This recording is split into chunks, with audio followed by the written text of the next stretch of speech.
One clutching a wooden shield and a stick, he suddenly hears screams and freezes in thought.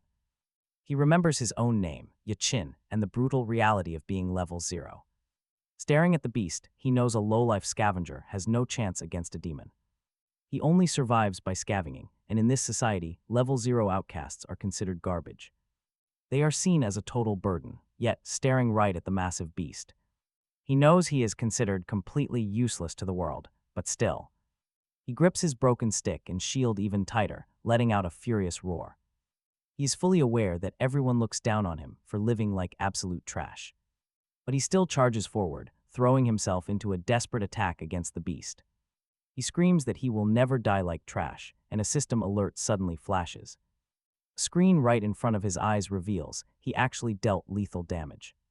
Now back in City G, he stands right before a Class C abyss gate, staring. He looks intently at the swirling portal, and within seconds, he steps inside. As a veteran scavenger, this is his job, but suddenly a harsh voice cuts in. A snotty kid nearby snaps at him for being too slow, calling him a total loser. His primary job here is to collect and sort all the leftover monster drops. This cleanup duty is critical. Honestly, who would want to sort monster trash? Because the greedy higher-ups refuse to let these valuable resources leak to the public. Looking down, Yachin suddenly spots something incredible shining in the dirt. There are Class C crystals here, each worth a whopping 50,000 yuan. Panic sets in as his partner suddenly steps in, slamming his foot on the crate. He calls Yachin a rat, reminding him that they split everything evenly. And if Yachin dares to steal a single piece, he will lose his share. He will even end up in jail. Yachin calmly replies that he knows the rules. The brutal truth is that only desperate, level 0 outcasts would ever take on scavenger work. If the main hunters fail to clear the monsters, the scavengers face instant death. It is an incredibly dangerous gig, but he knows exactly what he can earn. He can make 3 million won just by returning from the dungeon depths. But he must pay the bosses, and with his massive debt, he has to grind. Later, his partner approaches Yachin with news of a high-paying job. It pays a massive 30 million won, and he asks if Yachin is in. Yachin is stunned by the insane payout, but the partner presses him. He asks if he seriously wants to pass this up, and Yachin immediately agrees. He is definitely in. Soon, they are on a bus heading to the location. They have a long ride ahead. Their destination is a major shopping mall. It is in Shenfeng City, where the news reports a massive Class A abyss. No wonder the reward is so huge. A Class A dungeon is sheer suicide. Another scavenger jokes about looting the gear of the dead who do not return. It is a grim joke, highlighting how heartless this corporate world can be. While they complain about greedy companies, Yachin silently stares out the window. Lost in thought, he listens to the guys discuss how this apocalypse was monetized. It all started 10 years ago during that fateful, world-altering event that changed everything. The terrifying gates of the abyss suddenly tore open from the dark underworld. Humanity stood completely defenseless against endless hordes of nightmare creatures, but luckily, only a select few awakened ones had the power to fight back. When the terrifying monsters finally fell, humanity discovered mysterious magic crystals and weapons. After exploring the entire world, they turned to dungeons. This dangerous new abyss completely reshaped the global economy. Traditional businesses collapsed completely, while all global funds rushed into the abyss. For the weak with zero power, absolutely everything was denied to them. Doctors made it brutally clear, pay up or watch your family rot. He begged for just a few days, but they had no mercy at all. And then came the landlord, furiously banging on his thin door. 2 months of unpaid rent bills were thrown right in his face. Get out if you cannot pay, the landlord screamed, leaving him stranded. Hounded and entirely alone, Chine sat on a bench as rain poured down. Finding a decent job was impossible for those without any magic. He knew they were doomed from the start, but then destiny showed up. A mysterious man held out a business card, offering a quick and easy loan. Chine looked up, his sad face wet with tears. A cold voice broke through his despair. Do you need some fast cash? He reached out, but the catch was brutal. His organs were the collateral. Later on the bus, his scavenger partner whined. His massive debts were piling up. The man had borrowed $1 million. He lost it all on stocks. Pay it back or lose a kidney. That was the loan shark's deal. Chine pulled his cap low. Sweat dripped down his incredibly tense face. His sick sister needed urgent care, but the bills were absolutely astronomical. The man muttered that death was better than trying to raise that cash. He was doomed to work as a lowly garbage scavenger until he died. Arriving at the gate, the poor crew was met by arrogant elite hunters. "Move it," the hunters barked, ordering the scavengers to hurry or get slaughtered. Terrified, the workers quickly fell in behind the main dungeon exploration team. Chine clenched his teeth. This time, he would survive and get paid.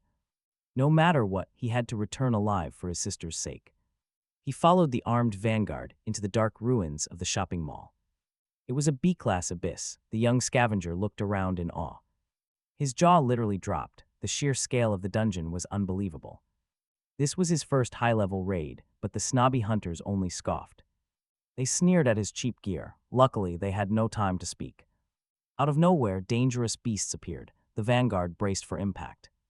"Watch out," the lead fighter yelled to his powerful partner, Lao Chen. Lao Chen cursed loudly, ambushed the very second they stepped inside. "Relax," a hunter laughed. "These are just some low-level wolf spirits." Lao Chen stepped up. He unleashed his devastating skills against the pack. The helpless monsters snarled, gnashing their massive fangs in vain. Within mere seconds, the entire threat was neutralized. The beasts lay dead. Still, the leader gripped his sword tighter. "Do not let your guard down." In a B-class abyss, monsters could strike from any dark shadow. A nervous hunter asked for their destination, but received only cold silence. The leader said nothing. He raised his blade, signaling the team forward. They reported that he was up on the 5th floor. The girls seemed to notice, but the first floor had somehow grown 5 times wider and 3 times taller. The kid with glasses pointed out that this is exactly how the abyss works. From the outside, it looks completely normal, but on the inside, the whole structure changes, and he wondered where the previous team and their corpses had disappeared to. Turning toward the lowly scavengers, he called out dismissively and ordered them to find those bodies, snapping that they were not on a casual walk. One guy sat down, tying his shoelaces while grumbling that it did not matter where the level zeros ended up, they would only get in the way. Suddenly, our hero tripped, tumbling face first onto the hard floor. Lao immediately got up and yelled at him to watch where he was going, grabbing E by the scruff of the neck to lift him off the ground. Cold sweat covered the young man's face as he desperately began to beg for forgiveness. Chen lifted the kid high, yelling that it incredibly pissed him off to step on absolute trash, adding that he thought Chin was some beast. At first, the jock called out to Lao, warning him to stay focused since they had actual business to handle. Our hero could barely gasp out that he could not breathe. The guy let go with a grunt. He fell back down as the brute sneered if he knows he is trash, he should stay far away. Jan slowly pushed himself up from the ground, cursing Chen in his mind for being such an arrogant jerk. Meanwhile, Chen mocked their pathetic group, completely disregarding the partners he had joined to test his skills.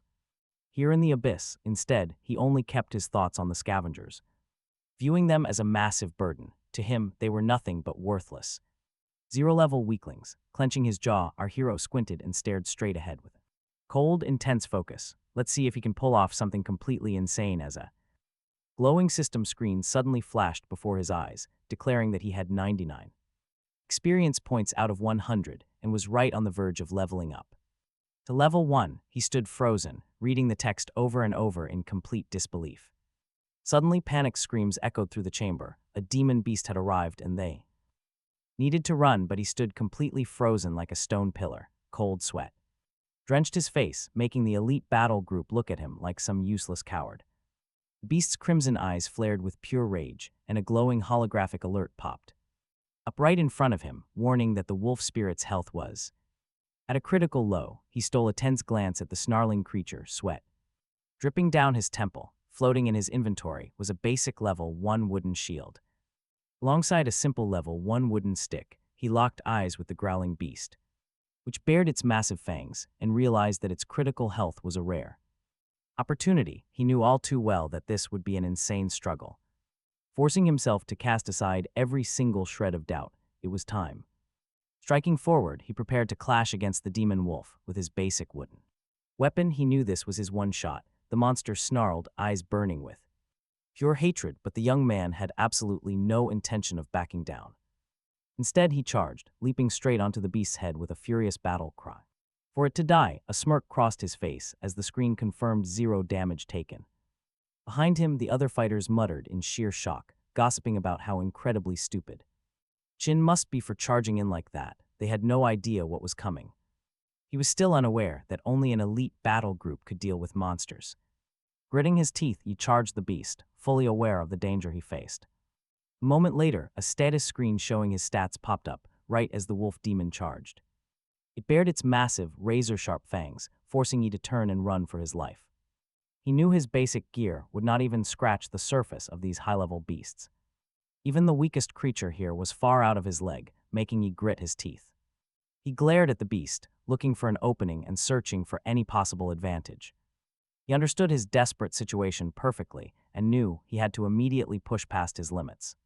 Suddenly Chen appeared, bursting out in mocking laughter. He mocked the weaklings, who were already running for their lives from the terrifying monster. Several dead wolves lay scattered around Chen's feet as he casually observed the chaotic scene. Killing a standard monster might net you some luck, but demon beasts are a different story. He ordered his team to grab the high-value loot and leave the rest for the scavengers. As they started clearing out, a girl on the squad suddenly pointed into the distance. She called out to her leader, warning him that one of the monsters had actually survived. Someone screamed in panic, telling everyone to run because it was a powerful demon beast. A terrified scream echoed through the area. Lao immediately pointed at the rare purple gear. He barked in order, claiming the valuable loot for himself and warning others to back off. At that exact moment, a massive beast lunged at Yi, catching him completely off guard. Gritting his teeth against the searing pain, he screamed that he refused to die like trash. Summoning his remaining strength, he began desperately thrashing the monster with a simple wooden stick. Fueled by pure rage, he jammed the splintered wood deep into the demon wolf's eye. A system notification flashed in front of Yi, confirming he had landed a fatal strike. The massive creature collapsed, no longer a threat. He collapsed to his knees, completely exhausted. Sweat poured down his face as he stared down at the dead monster in disbelief. Squinting through his exhaustion, he let out a breathless, strained laugh from the sheer stress. Pushing himself up, he clenched his fists and burst into a wild, triumphant laugh. His laughter echoed off the dungeon walls, drawing the attention of Lao, who walked over. Lao sneered, mocking the fact that a pathetic loner actually managed to kill a weak beast. He grabbed Yi by the collar, asking if he seriously thought he was some grand hero.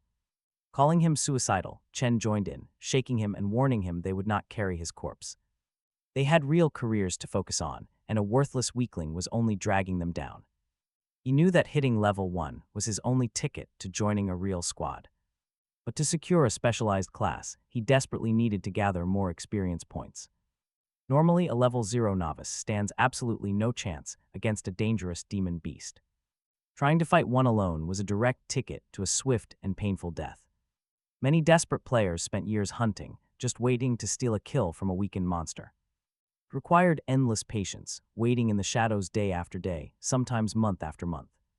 Even then, defeating a highly powerful demon beast would only grant a single experience point. Shin observed him closely, noting that under these harsh conditions, this was his only option.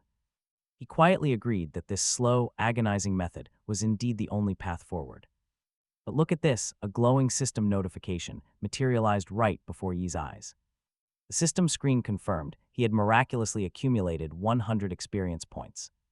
Seconds later, another alert flashed, revealing that he was finally leveling up. Soon, a new notification popped up, informing him that he was moving to the next stage. Lao was completely drenched in sweat. He shouted with all his might. He shouted to ask if the young man had leveled up, calling him crazy. A slight smile appeared on his face. The level notification was here. But it quickly vanished. The harsh reality hit him right away. He was still a scavenger, even if he reached the maximum level of 1. Shen frowned, snot literally began dripping down his nose. He burst out laughing so hard that tears streamed down his face. The kid loudly yelled that our guy was still just a garbage collector. Level 1 was their max. Suddenly, Lao grabbed our guy again. Lao kept laughing hysterically. He simply could not hold it back. This was a rare chance, yet he was still a garbage man. The job suited him perfectly. Lao walked over to the kid. The other workers had already left. He had to clean up this mess alone. The kid turned around and ran, shouting to the others about the juicy news. Our guy stared at his hands. They were covered in blood. Fighting that wolf demon proved one thing: scavengers are too weak. At level 1, he could not even use proper gear to boost himself up. He walked up to the dead monster and wondered what scavenger gear even was. Suddenly, the corpse began to glow with a strange blue light. It was beautiful. Then, a system notification popped up before him. The prompt instructed him to recycle the dead spirit wolf corpse. He sweated nervously, carefully deciding whether to recycle the monster. He agreed. He clicked yes to confirm the recycle right away. He froze. A creepy, multi-armed entity materialized directly behind him.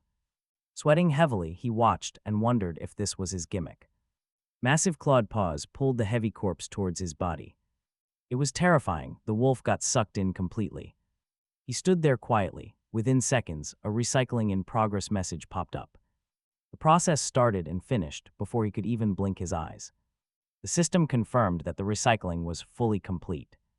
It revealed he had unlocked the ghostly dash skill. Amazingly, he had also received 3 valuable equipment points. He was shocked to harvest skills and points from corpses. He opened up his system summary to inspect the details. A notice warned he needed 3 dexterity points to use it. This was a shock, but he did not hesitate for long. He immediately converted his equipment points into dexterity. All requirements were met. The screen asked if he wished to allocate 3 points. Staring intently at the screen, he quickly confirmed his choice. A warm light enveloped him as he closed his eyes. He spread his arms wide, waiting to feel the change. Opening his eyes, he frowned and wondered if anything had actually changed at all. Suddenly, a harsh voice called out to him very roughly. Sweating nervously, he yelled back that he was coming and started running fast. Screaming at the top of his lungs, Chen runs blindly, his face twisted in absolute terror. He does not watch his step at all, tripping hard over tangled roots. Completely off balance, he crashes face first into the cold ground. Looking ahead, he wonders if such an insane skill even existed. The notification shows ghostly jerk is recharging, and he cheers. Pushing himself up, he sits down and closes his eyes. He exhales slowly, and a second later, the young man snaps his eyes wide open. His pupils shrink, and a flood of system alerts fills his vision. Every single message reveals recyclable trash, meaning more abilities are within grasp. He is totally shocked that this scavenger class possesses such a broken perk. Smiling, Chen realizes that being an abyss trashman is actually extremely cool. Suddenly, reports flood in, showing his earned experience points. Recycling the wolf spirit corpse previously had granted him ghostly jerk. But after that initial wolf jackpot, no other unique skills drop for him. Even worse, with each recycle, the experience points he receives keep getting smaller. He wonders if recycling a totally different beast would yield much higher rewards. Determined to find answers, the young man pulls up his status menu again. Scanning the glowing numbers, he notes he has accumulated 111 points. Staring closely at his skills, he debates exactly where to invest his points. Since he cannot predict when he will earn more, every point is precious. To keep things as simple as possible, he decides to distribute the points completely equally. Instantly, his attributes update and skyrocket to a whole new level. Meanwhile, the other party members are locked in combat with demon wolves. The group's muscular leader cheers them on, yelling that only 2 monsters remain. He turns to Lao, questioning if their former teammate has truly become a mere garbage man. Lao remains silent before admitting he did not even know that was possible. The kid with glasses smirks, explaining that 3 hidden classes appear yearly. But the top-tier rankings never change, so hidden jobs are usually just jokes. Chen frowns heavily, noticing that the guy's maximum level is capped at level 1. With a raw power stat barely above 0, basically nothing has changed for him. The jock tightens his grip on his sword, refusing to waste any more time. He snaps that they should forget about that useless guy and keep moving. Warning them to stay alert, he leads the party deeper into the tunnel. They press onward through the dark tunnel, heading directly toward a brilliant light up ahead. Suddenly, the leader halts, looking around as danger pricks his skin. Sensing a threat, the team breaks into a cold sweat, paralyzed with fear. Wait, brace yourselves, because a towering, absolutely horrifying monster looms directly over them. Lao gasps, realizing they have finally found their main mission target. Before them lie the tragic remains of the Falcon hunting group's captain. The girl cowers, wondering how such a massive beast even fits in here. The smart guy notes that less than 48 hours have passed since the transformation. Yet these ancient-looking corpses look like they died 10 years ago. It is like some eerie, dark magic is at play, leaving them completely unsettled. She points out they have only faced weak demons, whereas Falcon is B-class. How could a legendary B-class team like Falcon fail so miserably here? The squad is utterly shocked as monsters suddenly grab at their legs. Someone suddenly notices that they are facing far more than just beast demons. Meanwhile, television news reports a massive chasm in the mall, with 27 missing. As blood drips down his face, the jock frowns in deep concern. He screams at the top of his lungs for everyone to get ready. The guys know this is an ambush and realize they are completely surrounded. They are trapped, but Chen extends his hands to unleash a new skill. He shouts a question, demanding to know where all the bodies are located. The jock yells that these weak beast demons were just meant as bait. Their goal was to trap them here, and he points off into the distance. The entire team follows his gaze as his pupils shrink to tiny dots. He whispers in horror that the final boss of the abyss is here. The system screen confirms it. An A-class abyss carnivorous plant lies ahead. Sweat pours down Lao's face in heavy streams as dread sets in. He screams at the top of his lungs, telling everyone to look up. They look up and spot a pack of predatory zombies closing in fast. Meanwhile, our hero sits there completely relaxed, calmly holding his trusty backpack. Right before him, a system notification shows that a recycling process is underway. He remains utterly unbothered as another screen pops up a moment later. He has unlocked the achievement for recycling 50 corpses, leaving him thrilled. The young man rejoices when the system promises to deliver his reward. He is rewarded with a bizarre, heart-shaped weapon and a new card. With the standard dagger now officially his, he quickly wipes his sweaty brow. Shaking with quiet frustration, he realizes these new rewards are absolute garbage. It is incredibly ironic, but a sudden noise makes him freeze instantly. He shuts his mouth tight, eyes widening like saucers as Chen hears something. A violent rumbling sound echoes nearby, and he quickly turns to listen. He senses a heavy presence closing the distance at high speed. Seconds later, a truly hideous monster appears directly in front of him. Dread washes over him, his eyes going wide and pupils shrinking. He bites down hard to keep from screaming as the beast lunges. The monster is right on him, but he leaps away just in time. Notification confirms he successfully activated his agility skill for a clean dodge. That beast nearly gave him a heart attack, making him fear the worst. Standing frozen, he suddenly realizes his body feels much lighter and quicker. He is moving faster now, clearly a result of his upgraded agility. He presses his lips together, silently marveling at his incredible newfound speed. But while he is momentarily distracted, the monster charges right back in. It gets within inches of his face, but Chen does not back down. Instead of running, he immediately turns around to launch an aggressive attack. The enraged zombie roaring does not scare Chen anymore. He feels pure confidence. He glares at the beast, knowing he is far faster and stronger now. With perfect timing, our hero decides to activate his ghostly jerk skill. He clenches his fist tight, eyes blazing with fury as he yells. He screams that it is his turn now, lunging forward to strike.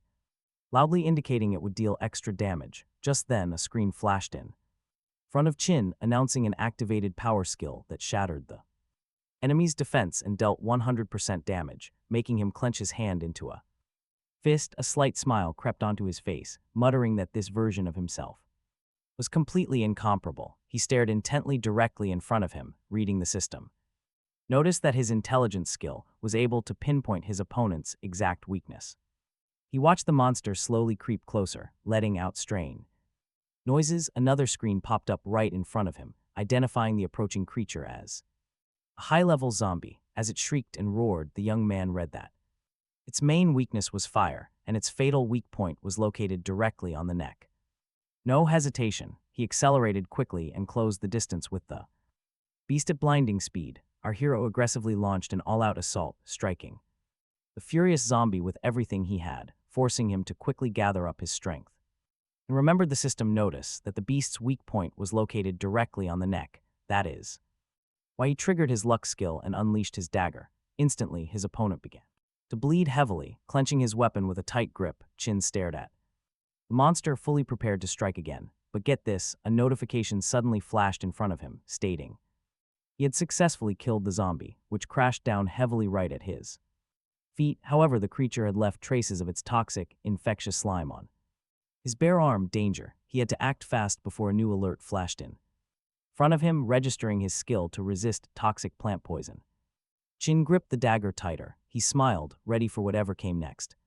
This was actually his very first kill. Suddenly, an unexpected new prompt appeared before him, stating that the system classified the dead zombie as recyclable trash, offering to recycle the dead body. Chin accepted immediately, and within a few minutes, the system confirmed that the process was successful, granting him a brand new poison resistance skill. He stared at the system card materializing directly before his eyes and discovered that the dangerous, deadly effects of any poison would now be converted into positive benefits. Wondering if he could now drink poison like water, absolutely insane, right? He used the card. A screen confirmed the addition of his new poison resistance skill, boosting his stats by 5 points. Done. His status window popped up right in front of to show his detailed attributes. Next, he summoned decomposition, which was an incredibly toxic, highly lethal tainted poison that normal humans could never dream of consuming. Holding the deadly vial, the young man quietly noted that his passive skill would turn this poison into pure benefits. He tilted the bottle, drinking slowly to see what would come of it all. A new system prompt flashed, confirming that due to his insane poison resistance, the lethal toxic damage had been converted into raw healing. Chin shouted in shock as his physical wounds completely vanished, while he was notified that the healing duration was 10 minutes, prompting him to cheer that this skill was so broken. Feeling an immense surge of power, a new panel suddenly materialized right before him. He recalled that raising his intelligence stat would allow him to see more vulnerable spots on future opponents. With that, he decided to dump his points into it. And in just a few short moments, our hero's entire stat profile changed.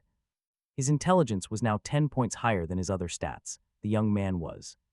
He was scanning the area ahead when a bizarre noise suddenly echoed from behind. He glanced back, wondering if he had somehow missed the monster yet again.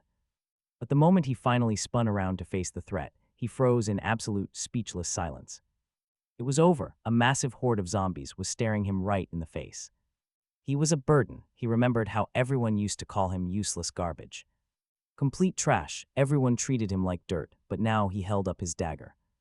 It was time to show everyone what he was truly capable of doing. Mentally calling himself Yachin the Garbage Man, he dared the horde to attack. Meanwhile, nearby, the remaining members of the Falcon group were fighting fiercely. Their heavy shield user did his best to block the relentless monster onslaught. But holding the line was incredibly painful, forcing him to grit his teeth. Heavy sweat poured down his face as he frowned under pressure. He cursed loudly, shouting that these dead things were way too strong. To make matters worse, a giant man-eating plant was joining the assault. They were outmatched. The fighter could only think of escaping this living hell. He screamed for retreat as Lao already bolted forward like lightning. The state of the remaining vanguard left a whole lot to be desired. Some were hit, and their glasses-wearing ally stood no chance of survival. No turning back, a zombie pounced on him, sealing his fate instantly. The shield user yelled a warning, but Chen just ran away with wide, terrified eyes. He bolted forward, completely overwhelmed by how insanely strong these monsters were. While he ran blindly, the blonde team member desperately tried to fight back. Lau grit his teeth, reminding himself he only joined this group for the money. No stupid death. Dying in a place like this would be a complete waste. The tank glanced back, and you won't believe it, but Lau was fleeing like a rat. He screamed at Chun, demanding to know how he could abandon his own teammates. They were supposed to be a team, but the zombies were closing in. Lau hesitated for just a split second, calling out a quick apology.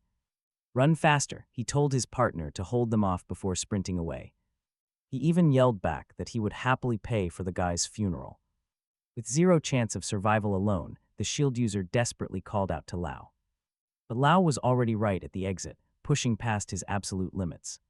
Completely drenched in sweat, the coward figured he had absolutely nothing to lose.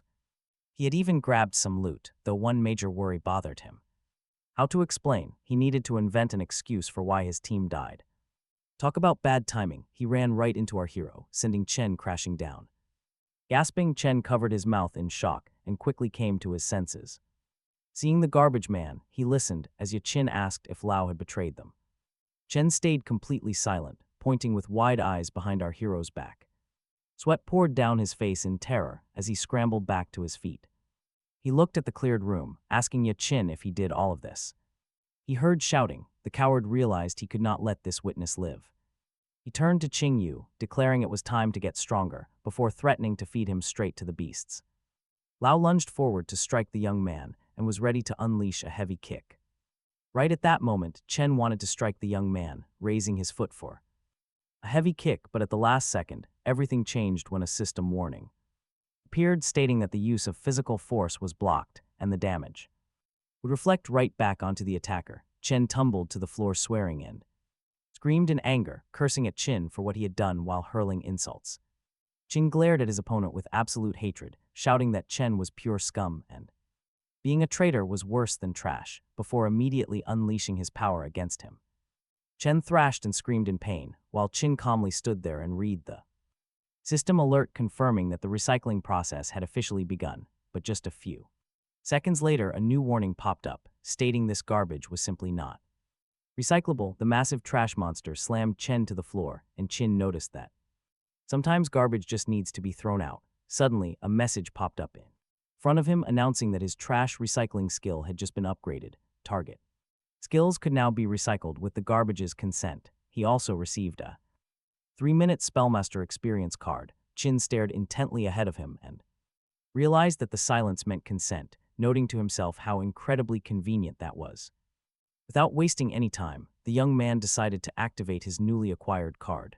The guy instantly gained the Flame Lord skill, learning that his fireball required 15 points of intelligence. Fortunately, his was 50, and this skill could evolve into a massive explosion. Meanwhile, the zombies kept growling, inching closer as they sensed their victim was nearby. Turning around, Qin saw a massive horde of them packed right behind the glass doors. He slowly stretched his hand forward, not quite understanding how to trigger the fireball spell just yet, but after a second, a massive explosion erupted, and the young man could barely stand on his feet. The raging flames died down just as quickly as they had flared, leaving him standing completely alone in a silent, empty room. Just a second later, he cried out in frustration, since he wanted to recycle them for points. But only ash remained, as Qin stood there completely at a loss. A hostile assassin leaped from above, aiming straight for him, but our hero felt that someone was approaching and managed to dodge out of the way just in time.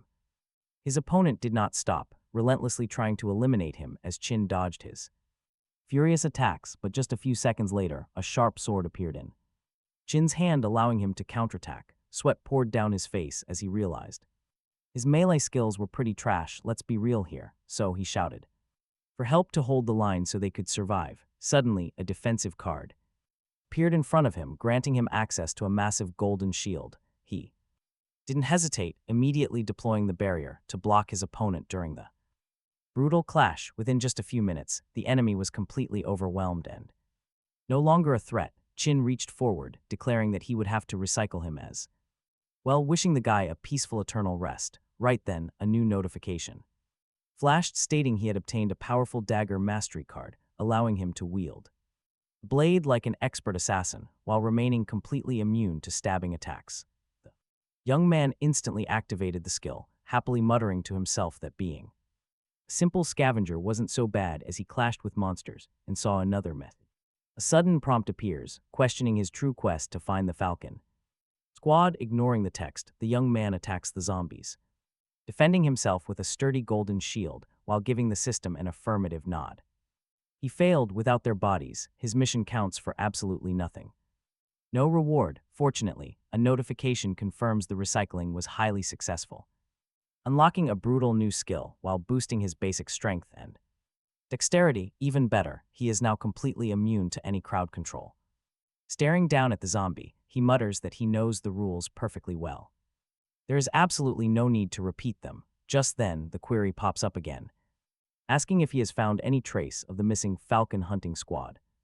Reading it carefully, he replies that he found them, but could not pick them up because they were already recycled. the system demands to know if that is actually true.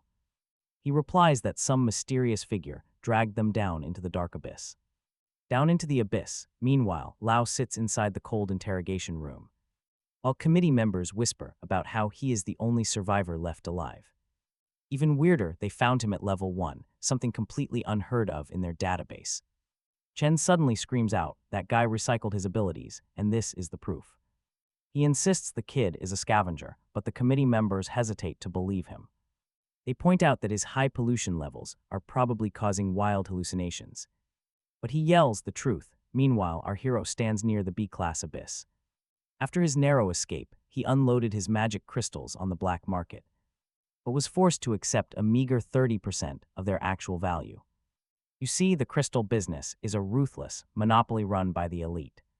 Since private trading is illegal, the black market demands a massive 70% tax.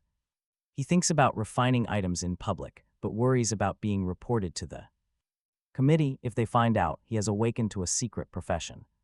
They will instantly throw him in a cage to run tests on him. He needs cash, quick cash, while he is still a free man. Just then, a chief gathers the crowd to announce that a new abyss has opened. Since it is completely uncharted, the rewards for clearing it will be doubled.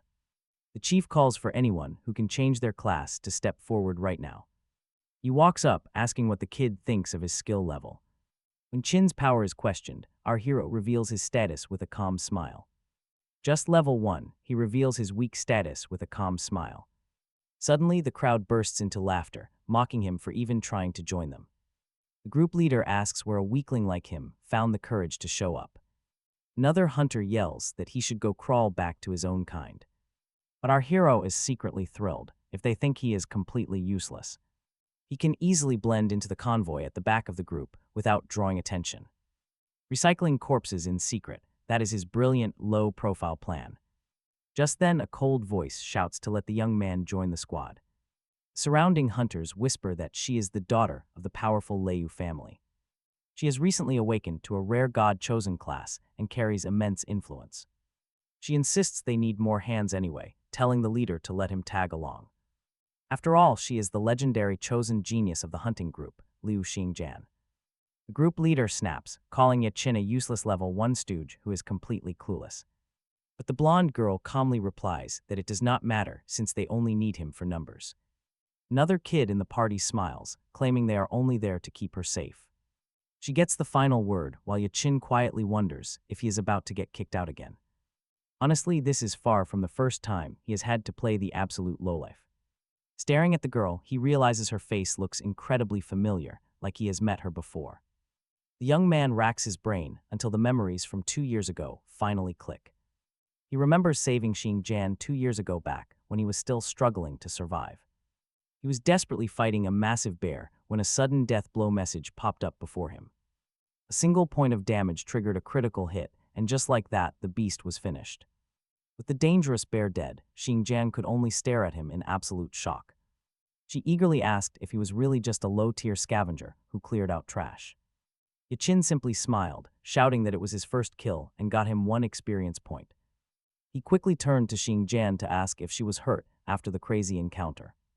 She said she had only heard rumors of people leveling up like this, but never saw it. Wide-eyed, the young girl asked if he really risked his life just for minor experience points. She desperately wanted to understand why anyone would ever take such a massive gamble. Yachin calmly admitted he did it for the money, leaving Xingjian completely speechless. Shaking her head, she muttered that she could not believe he would do something so dangerous. As Yachin gathered the fallen crystals, he noted that they could not possibly keep them all. Examining a shiny crystal, he remarked that while his life was hard, she had a real class. He pointed out that she was lucky to have an official class to protect her. He packed the glowing stones away, noting that she had no idea how normal people survived.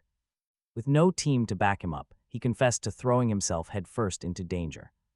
Inspired, Xingjian declared that she wanted to grow strong enough to conquer the entire abyss. She wanted to be the very first person to completely tame this treacherous place. Sweat beaded on his forehead, completely taken aback by her incredibly bold dream. Xingjian then asked why he wanted to change his class so badly, and he smiled. He quietly replied that he wanted to do it to keep his family safe from harm. The beautiful girl smiled back, softly asking for the actual name of the young man. Looking her dead in the eye with a warm grin, he replied that he was Yachin. She introduced herself as Liu Xingjian, expressing complete faith that he would succeed. When he finally unlocked his new class, she promised to invite him to her elite team. She warmly offered for them to take on the deepest depths of the abyss together. Shaking hands, Yachin jokingly begged her not to hold him back when that day arrived. She laughed, pointing out that he had a long way to go to catch her. After all, her kill count was at 30, while his sat at a lonely one. Suddenly, 2 guards burst out of the shadows, calling out to Xingjian in panic. They demanded to know why she had recklessly run off into the dangerous abyss alone. The other guard barked at the scavenger, warning him to stay away from the lady. They grabbed Xingjian by the arms, complaining that their boss was absolutely furious. He was ready to snap their necks, while she struggled and screamed to be released.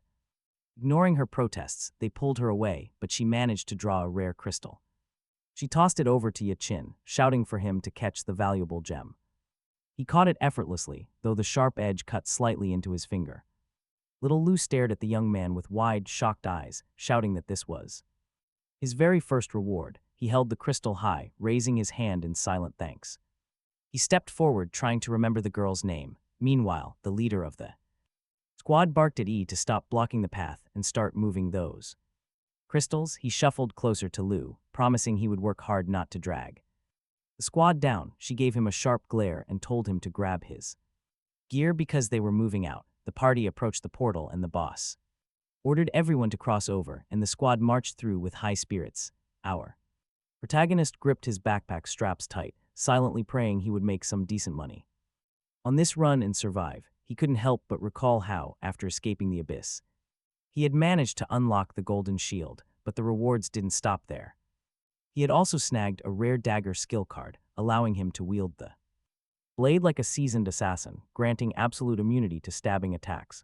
Plus, he had walked away with a berserk ability card the abyss had really showered him with incredible loot. Chin recalled his brutal struggle against waves of zombies, a truly titanic effort. But defeating that abyss boss had granted him its super regeneration ability. Now he possessed the self-healing power of a flesh-eating plant, and he knew he could choose any class without suffering a single drawback, so he decided to distribute his bonus points completely evenly across all his base stats. He had squeezed every single drop of value out of the abyss, and wondered what kind of tier would be equal to 100 stat points. Suddenly, a bright system alert popped up, announcing that his all-seeing eye skill and its bonus traits had successfully activated. He glanced over at a nearby hunter and saw the man had only 12 strength points, while his intelligence sat at a miserable one. Talk about a massive weak spot. The party continued making their way down the endless stone corridors when, suddenly, the walls began to shake violently. The leader panicked, asking if it was an earthquake, while Ken calmly pushed a loose brick back in. He chuckled, joking that this underground structure was pretty unstable. Suddenly, a joyous shout echoed from ahead. They had found a treasure chest. Our hero let out a sigh of relief, but the boss quickly interrupted, pointing out they had no dagger master to crack a high-class chest like this. That's when Chin raised his hand, offering to give it a shot, leaving the group completely stunned. Within mere seconds, the lock clicked open, making the task look like a total piece of cake. The boss marched over, utterly baffled, and pointed out that picking a high-tier lock usually required a level 4 dagger master, but Chin casually shrugged it off, explaining that even a level 1 scavenger could do it, since they deal with locked chests constantly.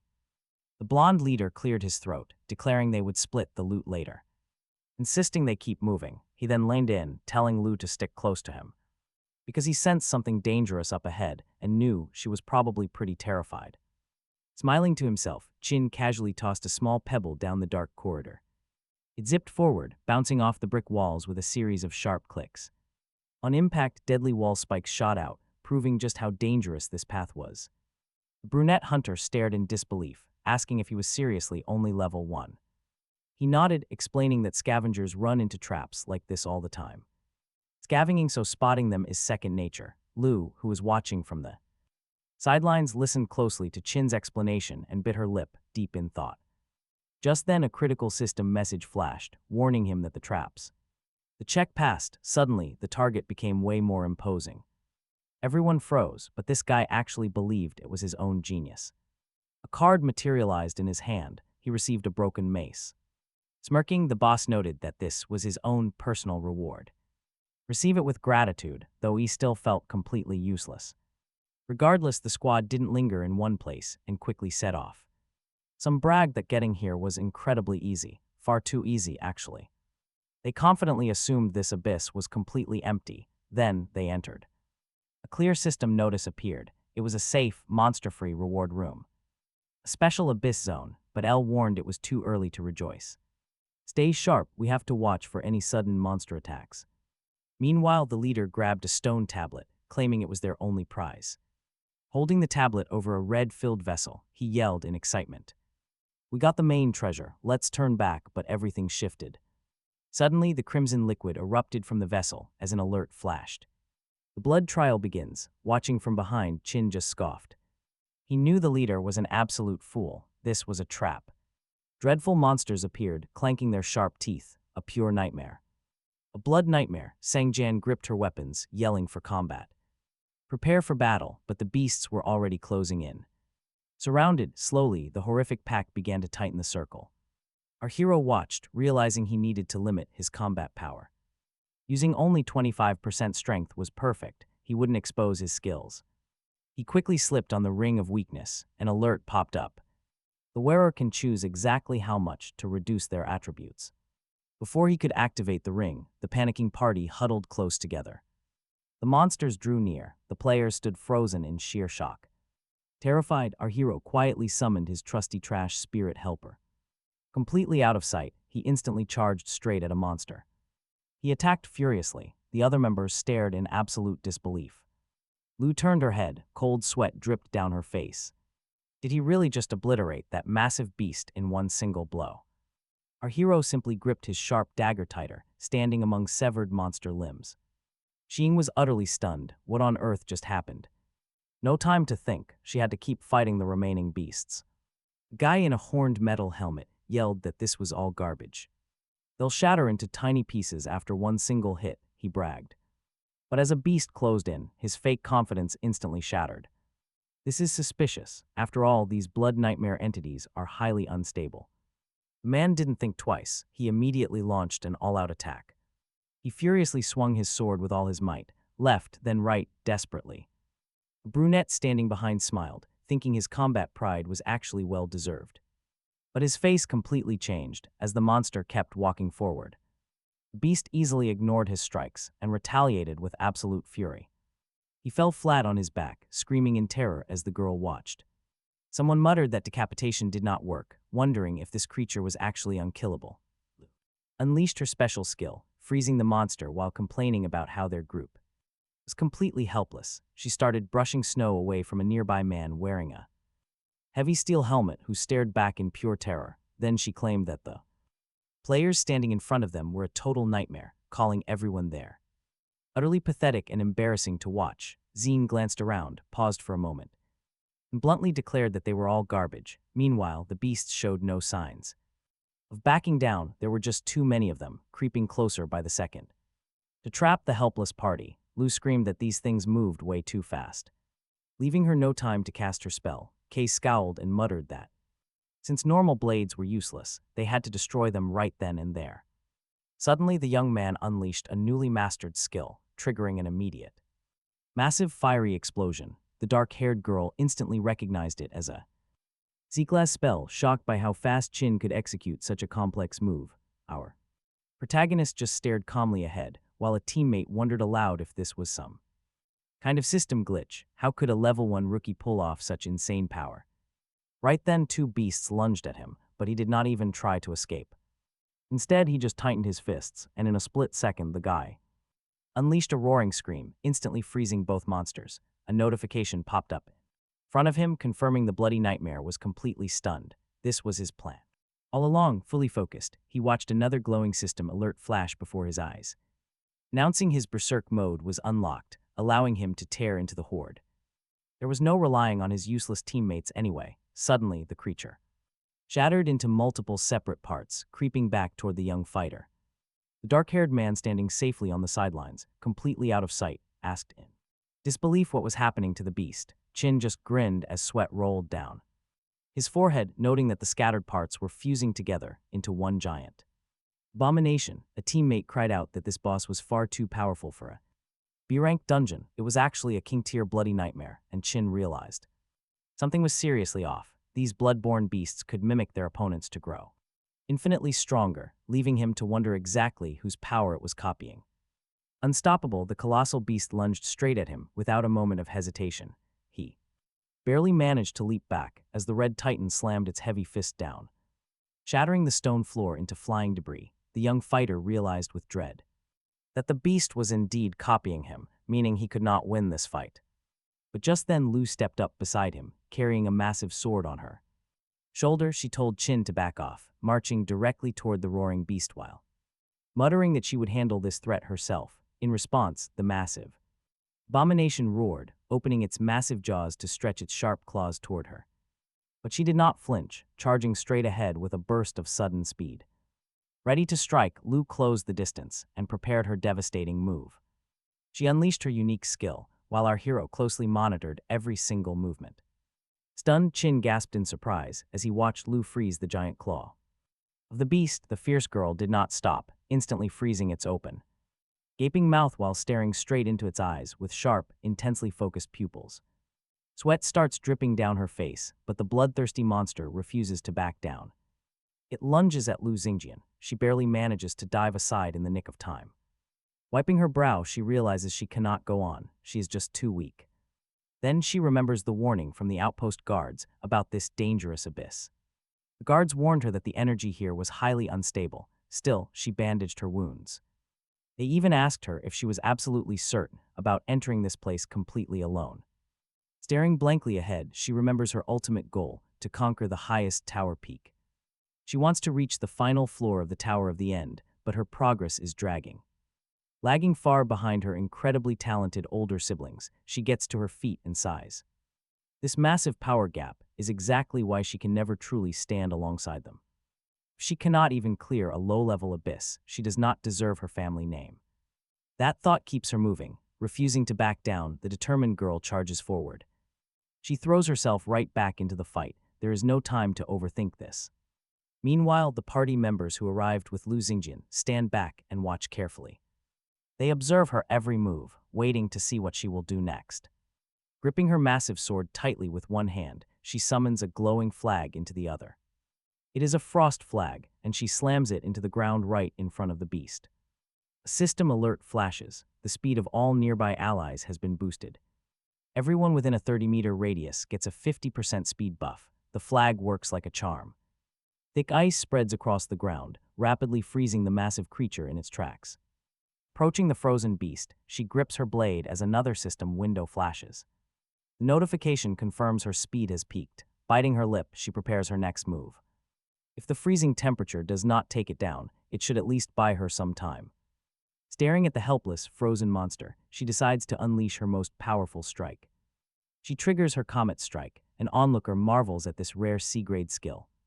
He wonders if this is the true potential of a god-chosen class. Is a king-tier bloody nightmare stronger, or is Lu Xingjian's class truly superior? But as she looks ahead, her heart sinks. Her attack did absolutely nothing to the beast. The thick ice melts away in an instant, and the furious monster roars with rage. She frantically dodges its thrashing tentacles, realizing just how massive the gap truly is. No matter how much she struggles, her power is nothing compared to her siblings. The humiliating thought of being the weak link of the family absolutely infuriates her. She remembers her relatives, their cold words echoing painfully in her mind. They constantly mocked her, called her weak, and treated her like the ultimate family disgrace. Her family always insisted these abysses were way too dangerous for someone like her. Gritting her teeth, Lu Xingjian leaps into the air. She has to get stronger. Even if she has to crawl through this dangerous abyss to make it happen. She can overcome any obstacle as long as she refuses to give up. By constantly pushing her limits, she will eventually surpass every single one of them. Screaming at the top of her lungs, she vows to finish this entirely on her own. Watching from the sidelines, our hero frowns, a bead of sweat forming on his brow. He tenses up as he realizes the bloodthirsty monster is launching a devastating counterattack. It charges directly at the exhausted girl, leaving her no room to dodge or block. With a heavy crash, she is slammed hard onto the ground. A brunette party member gasps. Her mouth hangs open in pure horror as she screams, "Did that beast just kill Lu Xingjin?" She warns them to run away because a low-rank hunter cannot survive this. Before they can move, the beast closes in. Izin does not hesitate for a second. Gritting his teeth, he unleashes his special skills to strike the creature head-on. Meanwhile, instead of backing Izin up, his teammates panic and prepare to flee. They take off running at full speed as Shang Jin finally regains consciousness. Struggling to her feet, she grips her weapon tightly and stares ahead in disbelief. She cannot believe her eyes, watching a mere scavenger take on such a beast. Izin fights back with everything he has, dodging the creature's lethal attacks with ease. He quickly activates his omniscient eye skill to analyze the beast's movements. Seeking a vulnerability, he realizes this is an incredibly powerful king-level monster. It possesses supreme survival traits and an absurdly high level of combat power. Clenching his fists, Izin decides he has to go all out to survive. He activates every single one of his stats to their absolute limits. With boosted power, Izin launches a devastating, relentless assault on the beast. The burning monster roars in fury, trying to crush him as he retreats swiftly. Nearby, Lu downs a health potion, keeping a close eye on the battle. She is absolutely stunned by how incredibly fast the young hunter is moving. Izin evades every blow, knowing he just needs one opening on this nightmare. If he exposes the bloody nightmare's core, they might actually survive this. He attacks, but no matter how many limbs he destroys, they just grow back. The creature keeps healing, and he cannot spot a single weakness on it. Biting his lip, a sudden, chilling realization flashes through the young man's mind. Someone is controlling this beast. The realization sends chills down his spine. This shocking truth stops him cold before he shouts to his distant allies. He yells that the ancient stone tablet is connected to this bloody nightmare. He commands them to quickly kick the heavy stone tablet closer to him. A terrified hunter, wearing a horned metal helmet, slowly inches toward the artifact. Overcoming his immense fear, he decides to trust the young man's desperate command. He kicks it forward, sending the stone tablet flying straight toward Izin. A system alert chimes, intelligence test passed, allowing him to read the runes. He must decipher this spell, break the blood curse, fast. Izin tosses the tablet into the air, realizing the answer was always here. If only he had used his all-seeing eye from the very beginning. Right then, the stone tablet flies directly into the monster's massive mouth. The beast freezes instantly. A new system message flashes in the air. Wait, invincible mode is active. Now they are in real trouble. A teammate asks why it stopped, while the brunette beside him trembles. Izin looks over, calmly explaining that the beast has entered invincible mode. Lu slowly approaches the young hunter, asking if they have met somewhere before. She says he looks incredibly familiar, and Izin stands there, covered in sweat. With wide eyes, he asks if she finally recognizes him. He reminds her that they first met in the abyss 2 years ago. Back then, he was just a weak scavenger, struggling to earn experience points. She had witnessed him getting his very first point, and Shang Jin gasps. The memories return, and she finally remembers that his name is Izin.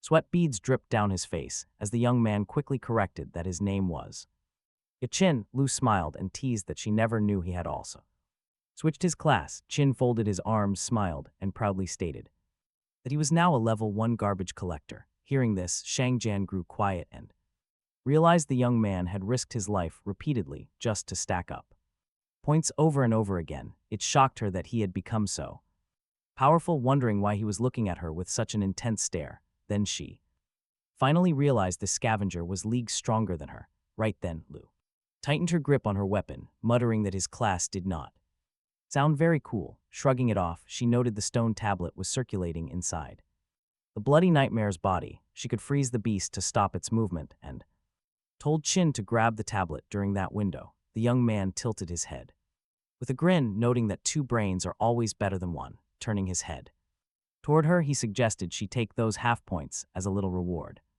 and offered to slay this beast together, extending his fist. Lu smiled back, bumped his fist with hers, and told him not to get in her way. The other team members stepped up, asking where they fit in, and insisted that even if they were weak, they would fight to the very end. Chin nodded, saying they should charge together so everyone could make it out. Live, watch closely now as the group charges the massive beast, spotting the glowing tablet inside its belly. Chin warned they had only 5 seconds before the nightmare triggered its invincible armor. If they missed the window, the beast would go completely berserk, unleashing 30 seconds of pure, unstoppable slaughter. He screamed for everyone to focus, because those 30 seconds were their absolute last hope. To survive, a warrior wearing a horned steel helmet began roaring to the sky that they must return alive. He bellowed like a madman, while Chin received a sudden system prompt. Morale had skyrocketed. Meanwhile, a flashing warning popped up right in front of Lu. The beast's weakness was down by 100%, and its regeneration speed had jumped by 15%. Lu watched silently as the rest of the squad roared their survival cry. She warned herself not to underestimate this scavenger any longer, quickly ordering the shield warrior to monitor the monster's rising anger. The soldier jumped into action, instantly trying to draw the beast's aggro. Taunting it was incredibly easy. The bloody nightmare let out a deafening roar and whipped its massive tentacles toward him. Lu ordered their mage to immediately blast those regrown limbs to cover the scavenger. The young spellcaster nodded, unleashing her spells on the thrashing limbs as the fight descended into chaos. Chin called out that the stone tablet was their only way to finish this trial. If anyone accidentally blew it up with fire, they would be trapped forever. Hanjin was incredibly tense, sweat pouring down her face in panic as she frantically asked for a plan. Chin muttered that he was working on it, adding he could easily carry the tablet with one hand. She stared back in sheer disbelief. She absolutely could not believe her ears, demanding to know what he meant by that. Was he seriously planning to dive straight into the beast's stomach just to yank that tablet out? Chin stretched his hand forward, pausing briefly before admitting that was exactly what he intended to do. Lu was stunned. She stared intently at the young man, completely speechless for a few moments. Snapping out of it, she quickly ordered the gunner to aim directly for the roof. They needed a makeshift ladder to climb up, so the kid immediately loaded an arrow. He raised his bow toward the ceiling, moving fast to carry out the command. He fired. Huge chunks of concrete shattered, sending heavy rocks raining down. Trapped right beneath the impact zone, the monster shrieked like an absolute madman. Jinjin shouted to the team, promising to freeze the beast's lower torso. She wanted to say more, but Shin was already charging the bloody nightmare. He told her to back off and leave this monster to him. The beast gnashed its teeth, thrusting giant tentacles right at Shin as he closed in. Shin kept moving forward, confident that his regeneration skill would patch up any minor injuries. A few flesh wounds wouldn't stop him, so he didn't care about the danger. Right on cue, Lu deployed her freeze flag, completely locking down the beast's lower half. As Shin reached the bloody nightmare, they all screamed for him to aim for the chest. It was the easiest target to hit, but Shin felt he was moving too slowly. He hated being slow, knowing he needed far more speed to make this work. So he dumped 20 points directly into speed, triggering his wild berserk state. Next, he gulped down a potion to kickstart his poison resistance skill. That potion gave him another speed boost, letting him use those old item cards. These were the exact potion cards he had scavenged at the entrance of the abyss. A system message popped up, confirming his total defenses had jumped by 15%.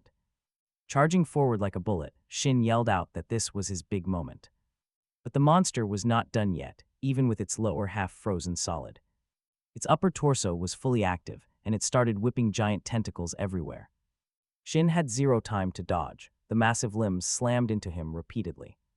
He screamed in agony as Lu watched the brutal beatdown from below. Her jaw dropped in sheer horror. The bloody nightmare hit the boy incredibly hard. Shin went flying backward, plummeting through the air from a devastating height. He crashed hard against the floor, groaning that he had completely ruined his big moment.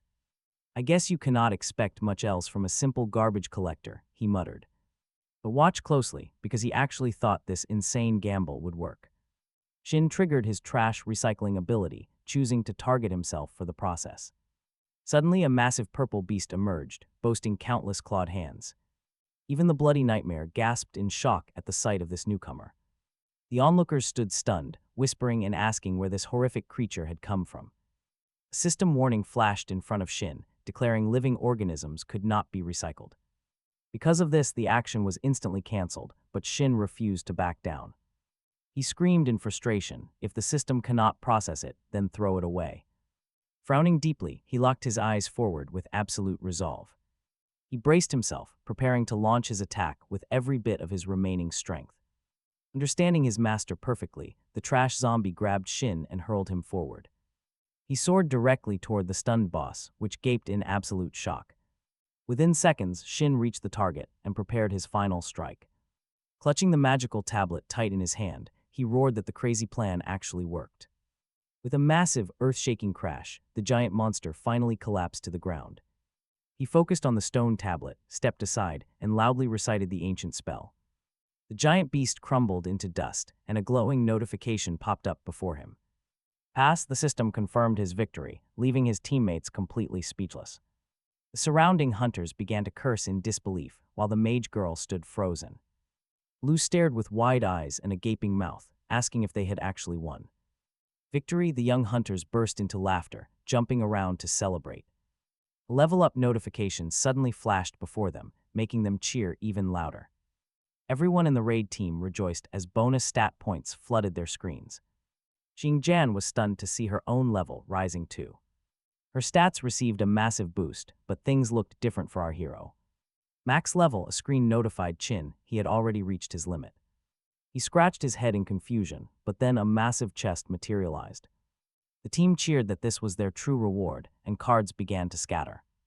Qin snatched one of the countless cards floating through the air. The card showed a sword, requiring the player to be level 10 to use it. The young man cringed hard, shouting that his cap was only level 1. A red system alert immediately warned him that his level was too low. He stared at the dropped gear, realizing he could not equip a single piece. He almost cried in frustration, but Lu stepped up and spoke to the group. Lu said since Qin defeated the bloody nightmare, he should distribute the loot. The young man felt completely embarrassed by such high praise. Stepping closer to Xingjian, he quietly whispered that they needed to talk. Meanwhile, a massive crowd gathered outside near the entrance to the abyss. The leader ordered them to contact headquarters and prepare a rescue squad. Figures suddenly emerged from the portal, catching everyone off guard. Xingjian calmly told the crowd that a rescue was completely unnecessary. The girl looked calm and serious, while the mustache-wearing leader wept.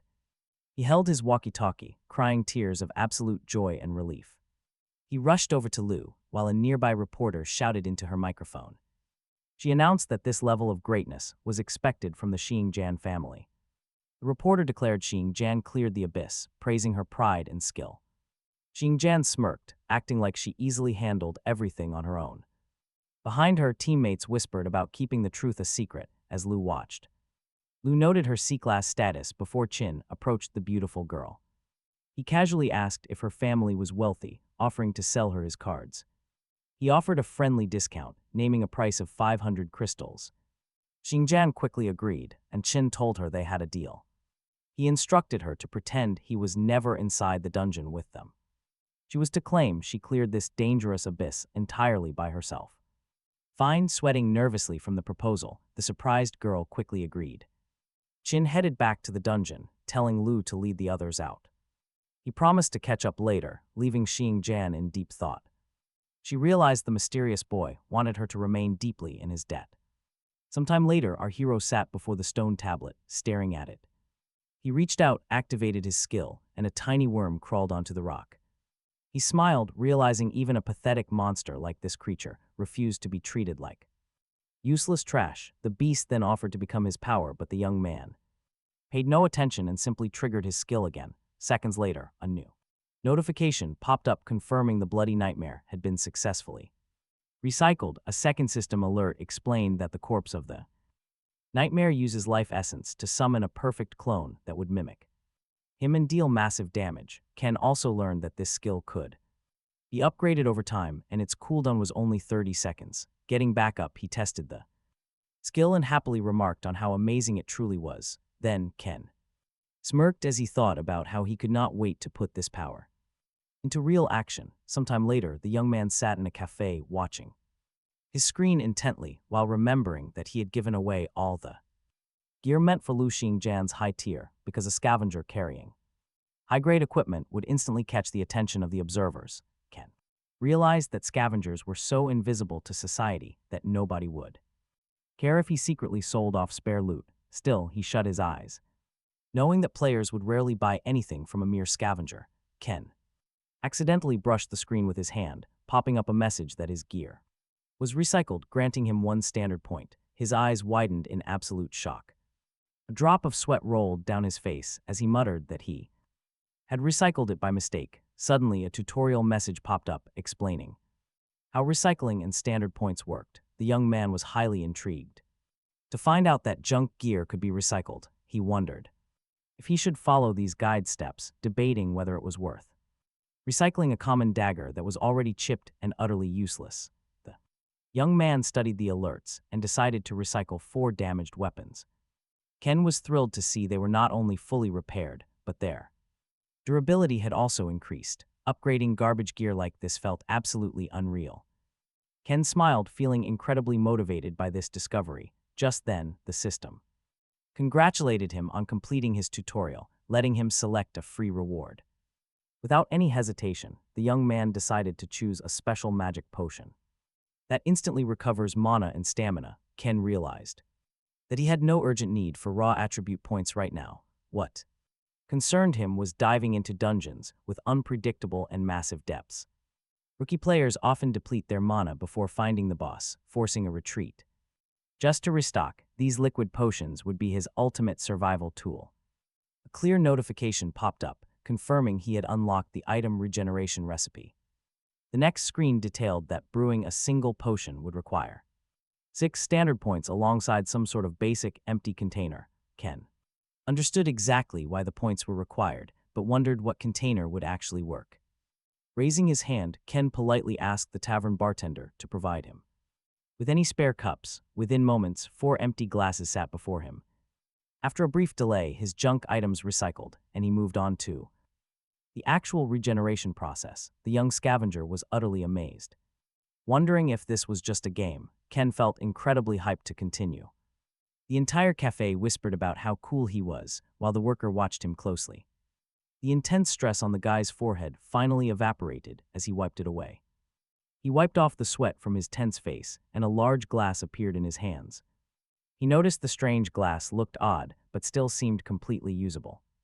As he sipped the drink, a system message popped up about the magic potion. He drank it but immediately spat it out, choking on the terrible taste. It was incredibly nasty and tasted exactly like rotten eggs, but a new message appeared. The screen notified Chin that his magic, strength, and stamina stats had increased. He could actually feel his mana rising as his physical weakness completely vanished. With his energy back, he left the cafe, planning to clear another abyss today. But the moment he stepped outside, a massive obstacle blocked his path. A huge bald man stood there, sporting a creepy, mocking smile on his face. Chin stopped and stared, tensing up slightly as the heavy man began to laugh. The thug chuckled, noting how much Chin's attitude had changed in just a few days. Resting a heavy hand on the guy's shoulder, he asked a mocking question. He asked if Chin really had not found any crystals while rummaging through the trash. He claimed he had been looking for those crystals and wanted to report them missing. Chin calmly told the bully that he had already paid off all his debts. Asking to be left alone did nothing, as the brute threw an arm around Chin. He sneered, telling Chin that paying the cash did not mean his contract was void. He reminded the young man that he was still just a lowly garbage collector. The thug frowned, asking Chin who he was trying to fool by acting so tough. With a sudden strike, he knocked the glass clean out of the guy's hands. He laughed, calling Chin pathetic and mocking him for trying to show off. He sneered, saying the kid already knew exactly how this encounter would end. The cronies standing behind the bald thug laughed at the disgusting garbage man. By law, awakened class changers are strictly banned from using abilities outside the abyss. The only exceptions to this rule are authorized law enforcement officers. Chin kept quiet, warily scanning the area for any security cameras. He knew he had to find a blind spot to activate his recycling skills. Meanwhile, the heavy bully demanded that Chin pick up the scattered food. He ordered him to eat the spilled pearls and lick the floor completely clean. Laughing, he mockingly offered to help collect them because they should feed his lesser brothers. Our hero narrowed his eyes in disgust, seemingly agreeing to the demand. He paused for a moment, then calmly suggested his opponent kiss his butt instead. The bald thug went absolutely ballistic, clenching his fist in pure, unfiltered rage. He screamed like a lunatic, but his anger suddenly vanished into thin air. Standing right there was Rodrigo Caesar, the terrifying leader of a Class C hunting group. Rodrigo grabbed the fat bully by his tie, demanding to know if the squad was ready. The shaking thug replied that they still needed one more recruit to start. Rodrigo frowned deeply, growling to ask where this missing recruit could possibly be. The leader noticed our hero standing nearby and decided to call him over. When he realized Chin was hired, the bald bully went completely pale. Sweating profusely, he pointed a shaking finger at Chin and stammered in shock. He blurted out that Chin was just a trash collector, leaving Chin utterly confused. Rodrigo was fine with any decent fighter, so he set off to recruit them. Just then, the blonde fighter noted that the blood moon would make monsters. At the abyss entrance, absolutely ferocious. Hearing this, Chin frowned deeply. He tightly pressed his lips together. What did this red moon actually mean? Suddenly it clicked. Beasts always enter a wild, berserk state under its glow. But the rewards for killing them double, and crystal quality spikes significantly. Pulling his hood off with a grin, he asked to join the expedition. Caesar noticed that this young scavenger was actually quite sharp, while a fat bystander, standing nearby, began sweating buckets from pure nervousness, only a few short seconds later. The blonde commander gestured with his hand, calling the recruits to gather closer. Chin stood there totally baffled. Who on earth was Rodrigo calling? Suddenly, another dazed young man appeared, frantically trying to hide his face. It was his old teammate Lao Chen, and Chin immediately lunged forward, clapping his hands over the squealing mage's mouth to keep him completely quiet. Hissing through his teeth for Lao Chen to shut up, he dragged him. They ducked behind a nearby wall. Lao Chen quickly wiped his face. With pure hatred to know if Chin was actually just a scavenger, Chin countered that without his quick thinking back then, everyone would have died, and thanks. The mage owed him his life, but then Rodrigo approached them directly. If they knew each other, Chin smiled, claiming they were strangers. The blonde shrugged, noting that a guy who gets his teammates killed rarely has friends. Lao Chen was trembling with fear. Chin quietly asked him a question. Even managed to escape that deadly dungeon alive. The terrified mage explained that the committee tried to sentence him to 15 years, but he paid a fine of 1.5 million to get released, leaving him bankrupt and level stripped. Then Lao Chen demanded that Chin pay him back, threatening to report him. Chin immediately cut him off if he uttered another single word. He would discard him like rotting garbage. Before long, the recruits stood before the glowing portal leading directly to the abyss, Joe, a level 3. The bard greeted them. He mockingly noted they had joined the cannon fodder. He asked for their classes. Chin introduced himself, claiming he was just a level 1 scavenger, while Lao Chen introduced himself as a level 1. Mage Joe patted the young scavenger on the shoulder with a wide grin, laughing that only low-class rabble gathered here, so nobody would judge him. Joe added that he was simply trading his life for quick cash, and there was nothing more humiliating. Chin quietly realized fitting in was impossible with this group, but the bard announced he wanted to introduce the others in their tragic suicide club, adding that they needed a self-nominated leader. Lao Su, a level 2 healer, nodded in agreement to let Joe lead.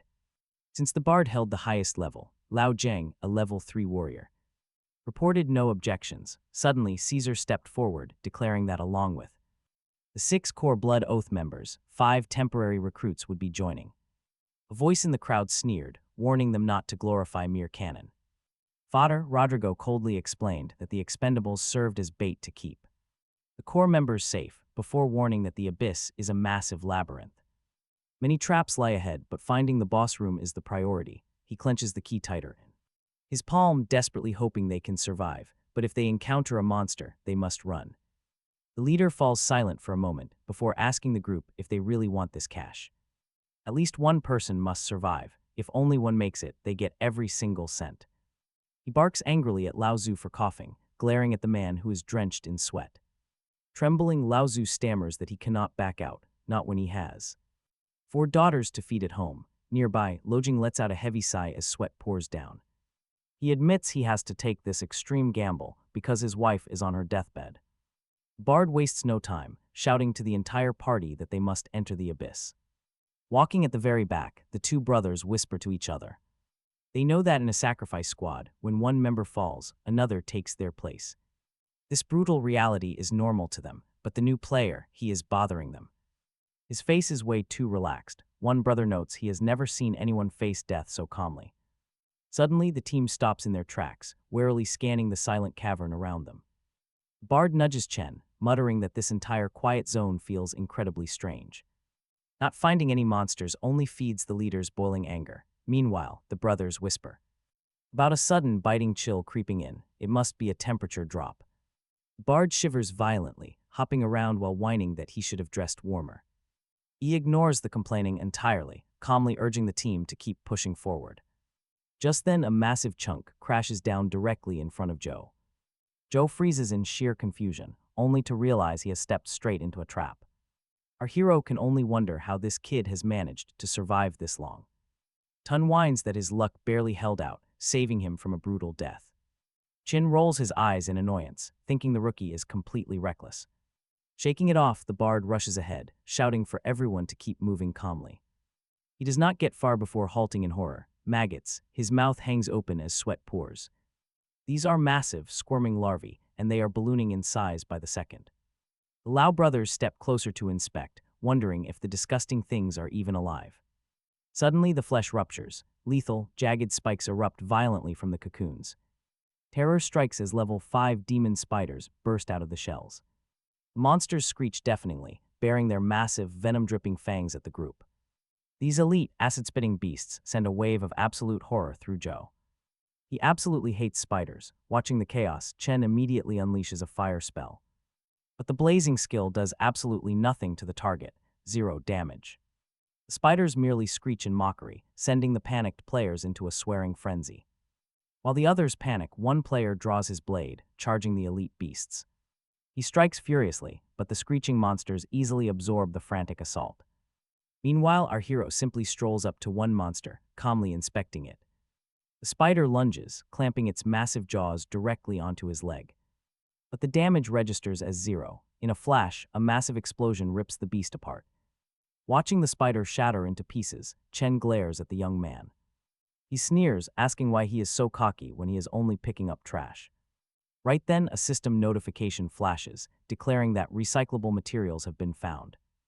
Naturally, E accepts the command, instantly converting the remains. He gains a free attribute point, along with a harness and some hardening material.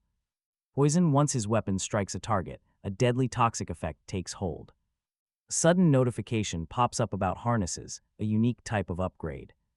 They apply directly to gear, but they vanish forever after a single use. E is genuinely surprised to receive rare arcana alongside normal skill cards. Dismantling monster bodies yields incredible rewards, making him consider boosting his gear. Nearby, a busy player snaps at E to stop daydreaming during the battle. He yells to get moving or fall back, but the young man simply grips his blade. Reassuring his ally, our hero decides it is time to test out this new poison. Coating a standard sword should do the trick. Meanwhile, the terrified bard flees. Despite holding the highest level in the group, his panic is setting in fast. The enraged beast lunges straight at him, aiming to tear the poor performer apart. He barely slips away, realizing his class has 0 offensive capabilities to use. Combat is not his strong suit, since his only real skill is mocking enemies. Summoning a microphone into his hand, the boy prepares to take a desperate stand. Though the danger is rising, Cho has a plan to turn things around. He starts to belt out a surprisingly upbeat melody right in the monster's face. Every muscle in his body is tense, leaving our hero totally bewildered. This whole performance looks incredibly silly, but then a system alert flashes. And get this, the beast's power shoots up as it roars. Crying in absolute terror, Ju bolts backward, screaming that he sang the wrong tune. The mistake has made the creature even more savage as it bounds forward. Bard glances back in pure horror, but our hero remains completely unbothered. He quietly observes the chaos before raising his newly venomous blade. Panic shouts echo across the cavern as the buffed monsters begin their charge. The monsters are now incredibly strong, sensing the danger the brothers break out in a cold sweat, screaming for everyone to fall back. Their mage attempts to cast a spell, but the magic fails to connect. Frustrated, he curses under his breath, while our hero plunges headfirst into battle. He is determined to win this. Sharp spider spikes launch in all directions. Standing nearby, Chen watches the incredible display with a wide-open mouth. Utterly speechless, Chen watches as the threat is completely neutralized in minutes. With the spiders cleared, our hero tightens his grip and walks forward calmly. The trembling brothers still have their backs turned, completely clueless about the outcome. They stare in disbelief, wondering who could have possibly wiped out the horde. He notes that these spider demons have a natural resistance to toxic attacks. That explains why the poison damage was slightly lower than he expected. While the team debriefs, a sweating Tun remains silent, desperately wanting a buff. Hoping for a reliable support skill, Shin turns his attention to the surrounding horde. He realizes the creatures in this deep cavern possess a basic form of intelligence. They operate purely on sight, refusing to lunge at anything they cannot see. Purple flames ignite in his eyes as he tracks the surviving monsters retreating. True to his prediction, the beasts click their mandibles and back away. Watching them scatter, the young man notes how incredibly predictable their behavior is. The nearby players let out a sigh of relief as the enemies retreat. One adventurer mutters that this is just the entry point and already a nightmare. Already so terrifying, Shin calmly replies that there is plenty more to come, explaining that he recycled enough Arcana cards, keeping just one as a backup. While trading the rest for stat points, boom, a notification pops up, revealing he has 54 attribute points to spend. Seeing the coast clear, Tone suggests that since the monsters retreated, they should keep moving. The mage quickly agrees. Lifting his torch, Tone loudly reminds the team that they need to push as deep as they can, warning everyone to watch their step from here on. He insists they can't trigger any more traps. Shin just rolls his eyes, silently wondering if this loudmouth is talking about himself. Then, something catches his attention, a strange blue glow flickering near some pillars further down the path. And get this, a system alert flashes right before his eyes with some incredible news. He just uncovered a secret berserk zone. He knows these volatile areas only manifest under the red moon's influence. It's too tempting to ignore. So he decides to activate a bloody nightmare card to cover his tracks. Within seconds, an exact doppelganger of Shin materializes right before him. Shin commands his clone to stay with the party as a decoy for just a little while. Promising to swap back later, Tone turns around, looking at the clone with surprise. The doppelganger just stares blankly, making Tone urge him to keep up, unless he wants to get killed on the spot. Meanwhile, the real Shin calmly begins to enter the secret berserk zone, but the moment he steps inside, the hairs on his neck stand up. He hears a clicking sound. He spins around immediately. Teeth gritted, he comes face to face with a beast. It's another one of those massive, creepy spiders they fought earlier.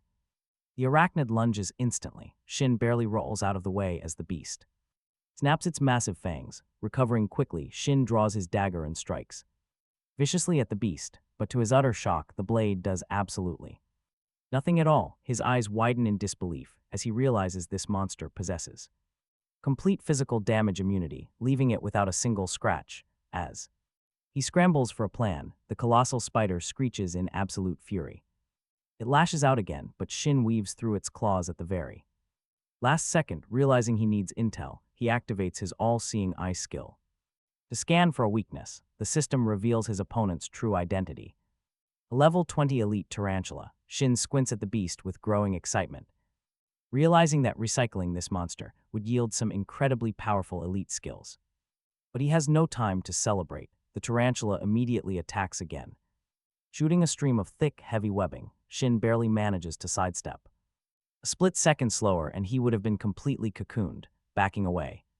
He decides to unleash his explosive Big Bang skill, but even that fails to leave a mark. The spider fires another barrage of sticky threads, forcing Shin to dodge frantically once more. His mind races for answers, realizing this creature is completely fireproof, since magical elements are useless. He summons his trusty weapon, determined to end this fight the old-school way. The six-eyed tarantula screeches, launching a relentless wave of attacks, but Shin stops overthinking. He waits for the perfect opening and drives a devastating critical strike right into its most vulnerable spot, using every trick he knows.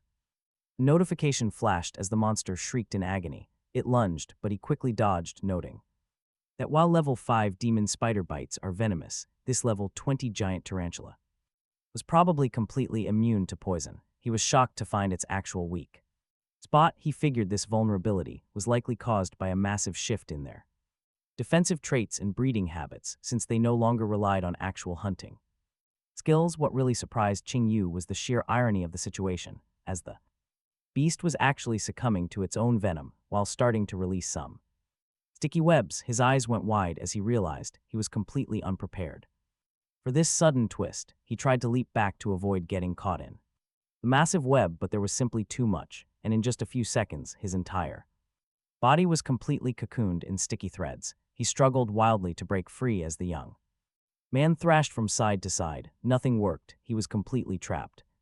Gritting his teeth, he knew he had no choice left but to immediately activate his berserk state. With a surge of raw power, he tore through the sticky binding threads. He immediately closed the distance to the giant beast, which was no longer a threat. He lunged forward with absolute fury, ripping the creature apart. As the tarantula shattered, a new system notification flashed in front of him, revealing that his berserk card could now be upgraded. He had to choose one option. The blood splash upgrade would boost his berserk power.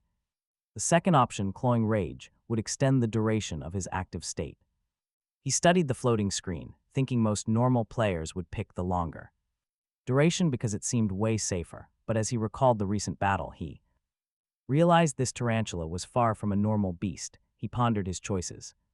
Sure, picking the first option would make his combat mode incredibly devastating, but that constant health drain was a pretty brutal side effect. Still, he made his choice and locked in the high-risk option. After all, with his insane healing factor, the health drain would barely register. Best of all, his level shot up instantly, activating Blood Splash. Qing Yu realized that now he could easily shred through enemies with extremely high defense against physical attacks.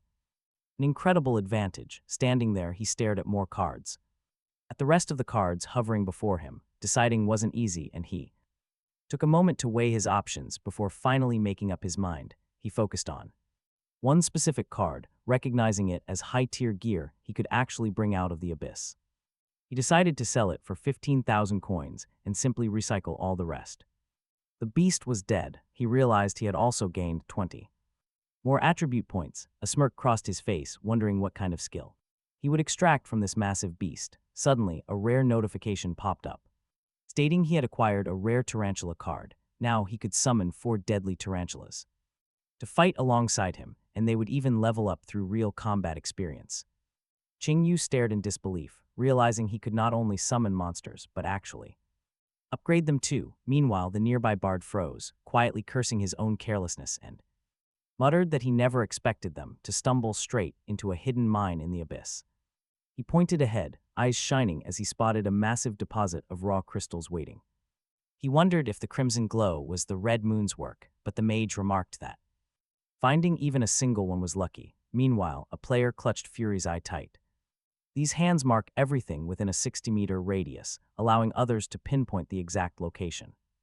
Place on the map. Chen grabbed his partner by the chest, shouting that with a fortune like this, he would be swimming in gold for the rest of his life. He asked why he marked the spot, but his partner yelled that they would not survive if anyone found them. Another player stepped in and bluntly told them their only job is to clear the path for the elites. If they die here, they will just write it off as an accident without blinking. They are just disposable trash. The magician gritted his teeth, glaring at them in absolute silence. He has no comeback, but then he snaps, screaming that he is not trash. And if anyone is useless here, they should be thrown out. Sweat began pouring down his face as he desperately repeated over and over that he was not trash. Seconds later, he shrieks in pure terror as a massive claw suddenly lifts him high. He gritted his teeth, utterly convinced that our hero was the one to blame for this. The mage knew that even though his level had hit rock bottom again, it did not matter because he could still make serious bank. Chen began gathering crystals, thinking that if he got decent gear to make up for his garbage skills, he could finally join the front line of the scavenger groups. Right then, a massive crystal caught his eye, making him gasp in absolute shock. He immediately thought about stealing a few. Suddenly, an ominous notification flashed. Before them, they were trapped. Panic and confusion instantly swept through the entire team, while a sharp red laser beam locked directly onto one of the members' foreheads. Within a single second, the man crashed onto the hard ground, showing no signs of life. Chen could only stammer out, asking what that was. Meanwhile, our hero focused on the tarantula, admiring the cute little creature. He quickly noticed that these low-level monsters seemed totally harmless and defenseless. Then, a message popped up, informing him that the tarantula could evolve into a level 5 demon spider. The system prompted him to upgrade its level to level 5 if he wanted it to survive the deadly battlefield, so our hero decided to dump his points into the spider to ensure its survival. The tiny tarantula squealed with delight, and the young man saw the upgrade notification confirming the level up and a brand new spider skill. Nearby, a man lay on the dirt with his skull brutally crushed. His terrified brother was desperately screaming his name. Covered in cold sweat, the trembling maid tried to play it cool, stammering that it was just an accident, but La Jing grabbed Chen by his shirt, roaring in a blind fury that Chen was the killer. The grieving man screamed that his brother only did this to feed his family and children, but now he was dead because of the mage. Chen fiercely fired back, screaming that he needed cash too. If his level had not reset to level 1, he would be living the dream instead of dealing with these idiots. La Jing pointed his gun directly at the mage, shouting that he was a dirty traitor. The mage scoffed, stating that none of them were saints. In this world, it is dog eat dog, and it is always about the cold, hard cash. Sweat dripped down Chen's tense face as he pointed out that La Jing would do the exact same thing if the price was right. Suddenly, slow clapping echoed from behind them, and a voice chimed in, praising his words and admitting he really respected those cutthroat survival priorities. Caesar asked Jung to join their blood oath, promising they would find a place for him. The rest of the team just watched, silent as sweat dripped down their faces. No one spoke. Soon, an assistant walked over to Rodrigo with some news. He calmly whispered that the fallen player was still warm. The blond man scratched his head, remarking that death was normal here and that desperate beggars would always risk their lives for quick cash. To him, wanting to make a fortune was completely natural. He hugged the fire mage, bragging about the rare red moon crystals. One could buy entire cities with just a few of these rare glowing gems. A single piece buys a lifetime of luxury. He closed his eyes, pausing. He quietly mentioned he forgot one detail about the real price of taking one. Dead silence. Then he opened his eyes with a dark laugh, declaring that the price of a single crystal was a human life. Just then, a giant, heavily armored monster stepped out of the shadows, leaving the shocked young men staring in pure terror, completely speechless. Meanwhile, Rodrigo's assistant delivered the boss's orders, telling them they could each take a crystal. They had to place the crystals in his bucket, but any attempt to escape meant certain death. Jung trembled, cold sweat poured down as he realized how deadly they were. He nervously questioned if the bosses were trying to eliminate them in this cruel way. Caesar scoffed, asking if he didn't need the money to save his sick wife. Didn't he need to pay for her medical treatment? He stepped closer to the trembling player, asking if he was the same man who promised to do anything to save her. Rodrigo chimed in, reminding him that wanting money was never a shame. He froze, cold sweat poured down his face as he clenched his teeth. Shaking with fear, he stared intently at his opponent before stepping toward the pile. He forced himself to calm down and approached the massive pile of glowing crystals. Jung broke, sweating profusely. He held out his trembling hands in apology. Apologizing, he sobbed uncontrollably as he confessed he just couldn't do it. He sobbed that he had actually lost all his money and just wanted to clear his debts. No mercy, he begged for life, but Rodrigo scoffed at his pathetic state. He looked at the crying man with absolute disdain. Meanwhile, the fire mage watched. Realizing Rodrigo was far too ruthless, any hope of him resisting completely vanished. Absolutely impossible, he quietly asked if the rumors about Caesar's blood oath were actually true, pleading to join them since he was just a simple fire mage. Rodrigo's eyes widened in surprise, and he hummed, questioning if Caesar had actually said that. The assistant confirmed it was true, prompting the boss to call the young mage forward. He knelt. The young fire mage eagerly rushed over to bow before him. With a tense look, Chen swore he was ready to sacrifice his life for him. Caesar sneered, mockingly asking if the weak kid honestly believed they actually had room for him. Did they take trash into the elite? He brutally slapped the crying mage. He called the boy a pathetic traitor, reminding him that death was coming anyway. But at least his death would serve a purpose, so it was fine if Chen got mad. He wouldn't leave alive anyway, as the boss yelled out his terrifying plan. He would turn everyone into the Walking Dead to harvest every single crystal. Coldly, he reminded the mage that since he already died once, another death meant nothing. Pure evil, the bard watched in horror as E returned from the raid.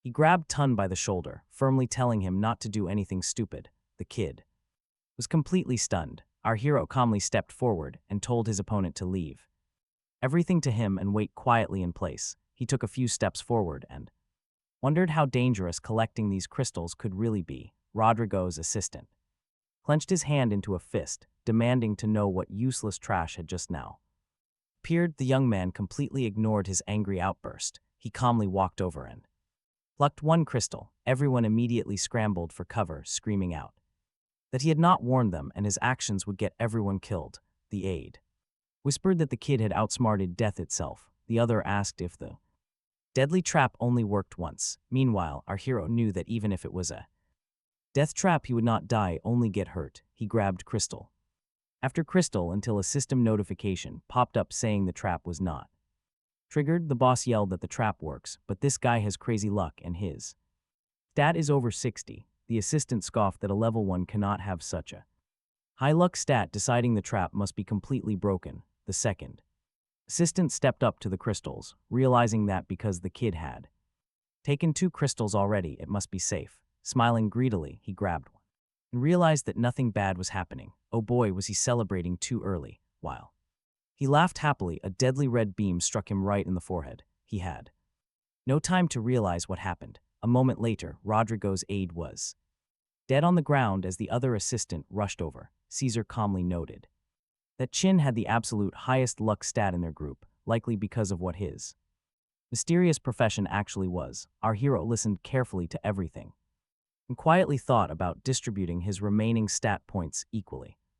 Then Rodrigo declared his sick plan to turn everyone into puppet corpses, which he could use as minions, but plans change, and now he specifically wants a corpse with an insane luck index, meaning he will easily slaughter the rest. The boss immediately ordered his men to block the paths and prevent the boys from leaving. Chang was trembling, with cold sweat dripping down his face, crying that they were completely doomed because they could not break the blood oath. The bard pointed out they still had a brief chance to escape. Chen gritted his teeth in desperation, squeezed his hand full of crystals, and bolted. Our hero simply asked why the kid was running, since they could easily overwhelm the enemy with numbers. But the man who lost his money complained that they were totally helpless now because they were one short. The young man smirked, calmly explaining that the man was wrong and they were completely fine. The nervous members of the Blood Oath began whispering amongst themselves, desperately asking each other what their opponents were even saying.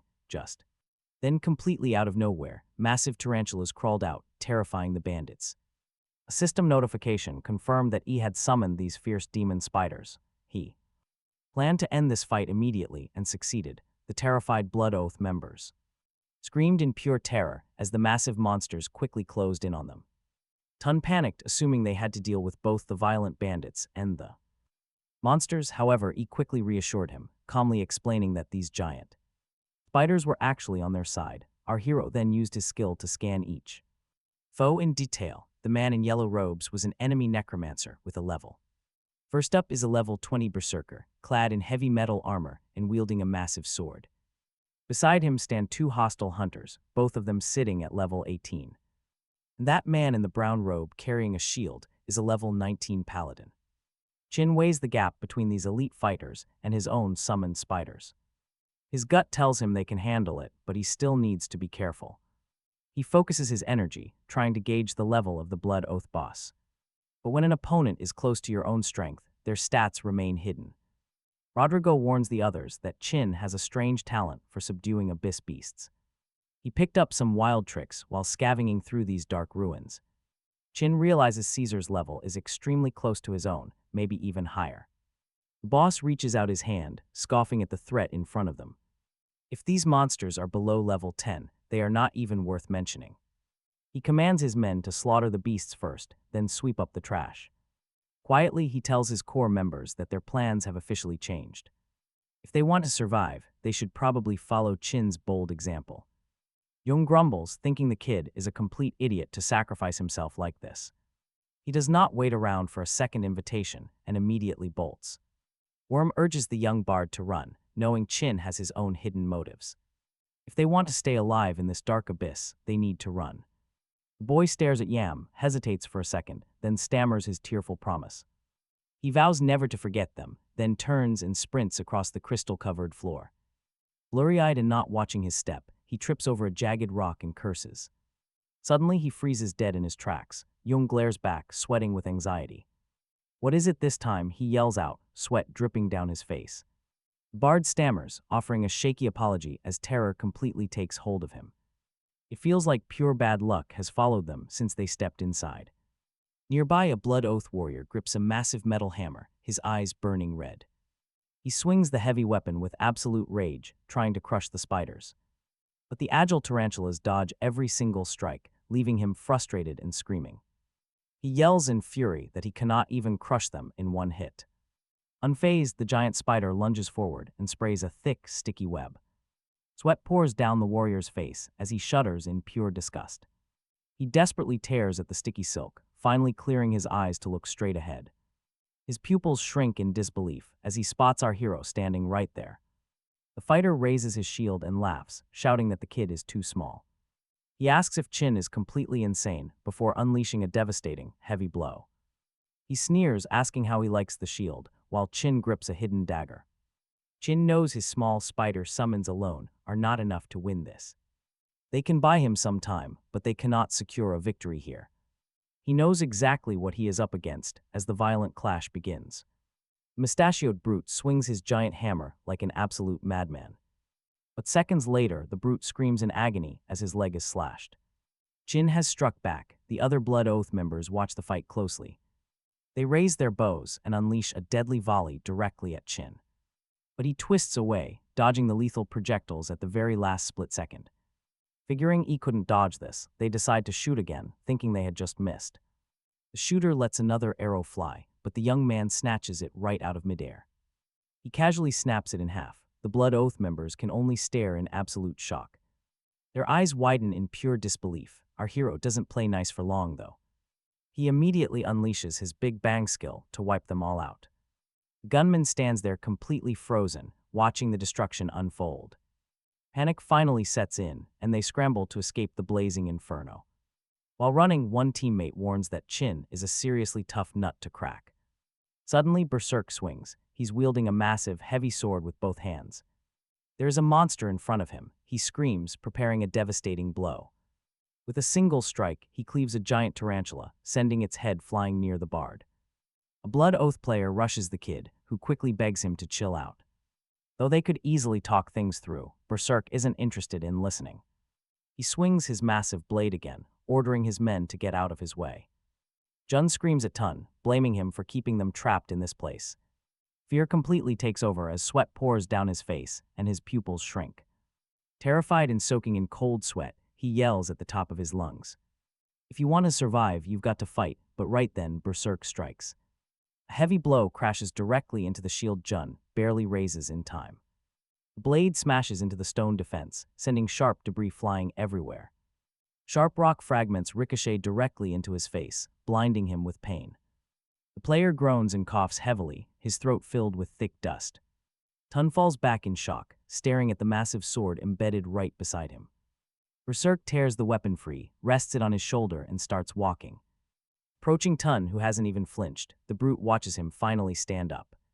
He looks up and laughs in Berserk's face, telling him he made a mistake. Looking into the abyss is a mistake. He is doomed to die anyway. While Berserk stands there confused, Jun yells that the dead don't pay debts. He tells the brute to just make his death quick and painless. Berserk doesn't wait. He swings his sword and instantly freezes midair. He is completely stuck, having absolutely no idea why his body won't move. Looking over in panic, he growls that he can't budge. Tun speaks into his mic. Tun promises Jun he will try again, confirming that he is holding the target. But Berserk yells out in fury, screaming that the kid is holding him too. The big guy starts swearing, making our hero look over to see the commotion. Suddenly, a mage blocks his path, claiming E's hidden tricks will run out soon. He warns him that his skills have limits and he can't fight forever. He silently agrees, knowing that keeping summoning magic active drains massive amounts of energy.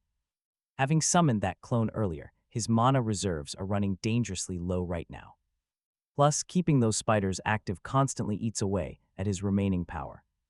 Hoping to turn the tide, he activates a skill, and a small glass appears in his hand. The mage steps forward, asking with genuine curiosity what on earth he is drinking. Receiving no reply, the mage scoffs, saying a simple drink won't save his mana. He boasts that his own class, Necromancer, is a powerful S-class profession, and the undead puppets under his command will never stop fighting. Chin drains almost the entire glass in one go, his pupils narrow as the effect kicks in. Demanding to know if this is truly corpse control, he tosses the glass aside. With his mana fully restored, he tells the dead to rest in peace. The masked mage panics and looks around, sweat dripping right through his mask. Furious, he yells out to find his corpses before lunging at Chin. Chin swiftly dodges and counters with a solid strike, sending the Blood Oath member flying. He crashes near Caesar, who is busy fighting monsters and noting Chin's interesting abilities. Caesar admits he finally understands what caught his eye back at that drink stall. Chin calmly suggests they finish up the job here so they can all go home. But Caesar only trades crystals for lives, sending his people to their deaths. This makes Chin furious, and he snaps that using people as cannon fodder is evil. Caesar chuckles, asking if Chin thinks a bit of talent saves his life. They are all his personal property, and he can use them as he pleases. The strongest hold all the power, Caesar declares, and Chin better remember that reality. Hearing this, Tong the Bard begs for his life, crying that he is just a handyman. Caesar scoffs, noting they are indeed fodder, who will never survive this dungeon. Jiang, completely paralyzed on the cold floor, is totally losing his mind. He shrieks for Tong to ignore the boss and slaughter the berserker right now. Tong stammers back, whining that Jiang can only complain but cannot kill monsters himself. He certainly can't kill a human. Meanwhile, Caesar steps dangerously close to Chin. Caesar warns that one of them is about to be completely destroyed. Chin simply laughs, fully understanding the threat before falling into a deep silence. His expression turns dead serious as he declares everyone deserves to survive the abyss. Hearing this noble speech, Caesar's eyes instantly flare with pure, burning hatred. He clenches his fist, scoffing at how insanely naive the kid is. Caesar unleashes all his brutal force, punching Chin straight in the stomach with a heavy blow. Chin flies backward from the impact, reeling from the sheer strength of the strike. He realizes he has never faced anyone with this level of raw physical power. Caesar looks completely possessed by a demon, laughing like an absolute madman. He lunges to strike again, but Chin is prepared this time and swiftly dodges. Caesar grins wildly, boastfully declaring that his heavy fist is completely invincible. Sweat pours down Tong's face as he stands frozen in terror. Caesar barks at him, demanding to know what he is waiting for. Berserker immediately renews his assault on Chin, calling him a pathetic weakling. Chin is sent crashing to the dirt, not even attempting to fight back. Instead, he just stares as Shan suddenly rushes in to hold Caesar back. He knows that if he does not act, Tong is a dead man. He grimaces and screams at the bard to finally make a move. But Caesar hears the shout and instantly turns his wrath toward paralyzed Jiang. Terror grips Jiang as he desperately shrieks for Tong to save him. He reminds Tong that he is supposedly strong and volunteered to lead them. But Tong remembers that moment very differently as he trembles in fear. His actual plan was to let others do the dirty work for him. Falling to his knees, he desperately confesses that he has no real power. He begs Caesar directly, weeping that he is just a useless rookie. Tun begged for mercy. He was asked if it was true that he had 0 damage output and could only buff. Tun heard them say he could not even choose the right target for a boost. Rodrigo yelled at him to get the hell out. Of his team, he stood aside, but soon, the leader of the Blood Oath came up to him and asked what his class was. Tun stared back at him intently, nervously stammering that he was just a third-tier bard. The boss then invited him to join them. Meanwhile, Chin recovered his senses, shook off the pain, and decided to attack Caesar, but Caesar was no fragile level 10 opponent and instantly countered. Chin crashed hard onto Sharp Rocks, the Blood Oath leader. Noticed it was a special strike that dealt massive, lasting physical damage at the impact point. If he tried using magic, the wound would only worsen, leading to his death. Rodrigo activated his skill, boasting that this devastating blast could easily crush even the strongest of mages. Chin clenched his teeth, sweat dripping down his face from Pure desperation, he realized the enemy was too fast and began to run. The Blood Oath leader chased him, shouting to ask if he really hoped to dodge. Chin wondered if the guy was losing blood to activate that skill. That would make sense, but then he suddenly noticed something. He was running near Rodrigo and decided to call out to Tun. The bard was shocked. Caesar struck Chin so hard he flew back several meters. He crashed to the ground, clutching his weapon even tighter in his hands. The bard slowly walked over to him. Chin told Tun that it was completely useless to hope for mercy from others when you are weak, adding that he used to dream of that mercy more than anyone, he realized. And honestly, who wouldn't be frustrated in his shoes? He remembered his fight with the monster and how helpless he had been. But Chin pointed out that there was absolutely no reason to give up and insisted that being weak was nothing to be ashamed of. He paused for a moment, adding that the real danger was letting cowardice take over. Chin warned that they should only fear losing their spirit. The bard was utterly stunned by those words. Chin recalled how terrified he had been while grappling with the monster, but he forced himself to stay focused and gather the strength needed to deal a massive critical blow to the beast. He told Tun that success only comes when you summon your courage and take that first step. Chin managed to push himself up, wiping the sweat from his face without letting go of his blade. He quietly admitted that he had been preparing to become a king his whole life, even as a weak scavenger. This confession completely baffled the bard, who could not comprehend what Chin meant. Still, the bard clenched his sword, noting that without power he would surely die. To him, avoiding fights was far better than facing constant humiliation. But Tun stared straight ahead, declaring that he wanted to grow stronger, to build real strength of spirit. Rodrigo stepped closer, scoffing that the bard was talking absolute nonsense. Low-level trash was no match for his level 17 strength. He added that he would happily stand back and watch the weakling try to fight. He tossed his weapon aside. Berserk watched closely, taking in every detail. He was completely stunned when the bard suddenly pulled out a microphone. The bizarre move shocked everyone present as the kid raised the mic too, his face shouting that it was time for some poetry and lyrics. Berserk stared blankly at the bard, completely lost on what was actually happening. Even the boss of the Blood Oath was thoroughly stunned, unable to believe the bard was acting so sensibly. Chin laughed, announcing that he had found the greatest buff in the world. A system notice appeared, stating that all damage was boosted by 15%, alongside defense and speed. Then the young man summoned a terrifying bloody nightmare that, in just a few seconds, jumped straight onto the berserker's back. The warrior stood there completely bewildered, failing to understand what was happening or what Chin was so excited about. Meanwhile, the bloody nightmare began to slowly consume the berserker while he remained completely dazed. When he finally gathered his senses even a little, he began screaming to be released in pure terror. Nearby, the bard stood off to the side quietly, watching the chaotic scene. Suddenly, Rodrigo lunged straight toward Chin and began viciously attacking him, screaming for the young hero to die as he threw a devastating punch with all his strength. He poured pure hatred into the strike. Chin pressed his lips tightly together, knowing his massive magic pool would trigger rapid regeneration. He kept his eyes locked onto the enemy, carefully studying the situation and managing to realize that the berserker was in pretty rough shape. The savage duel with the Blood Oath leader raged on, and Chin refused to back down.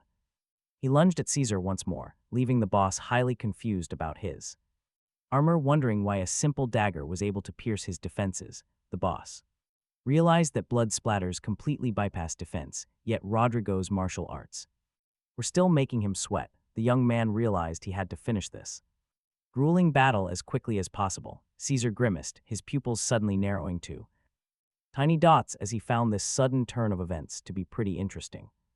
Fending off the strikes, the memory of his 20 years of combat training kept him alert. He absolutely refused to lose to some garbage nobody, so he unleashed a heavy strike, wanting the boy to feel the massive difference in their raw strength.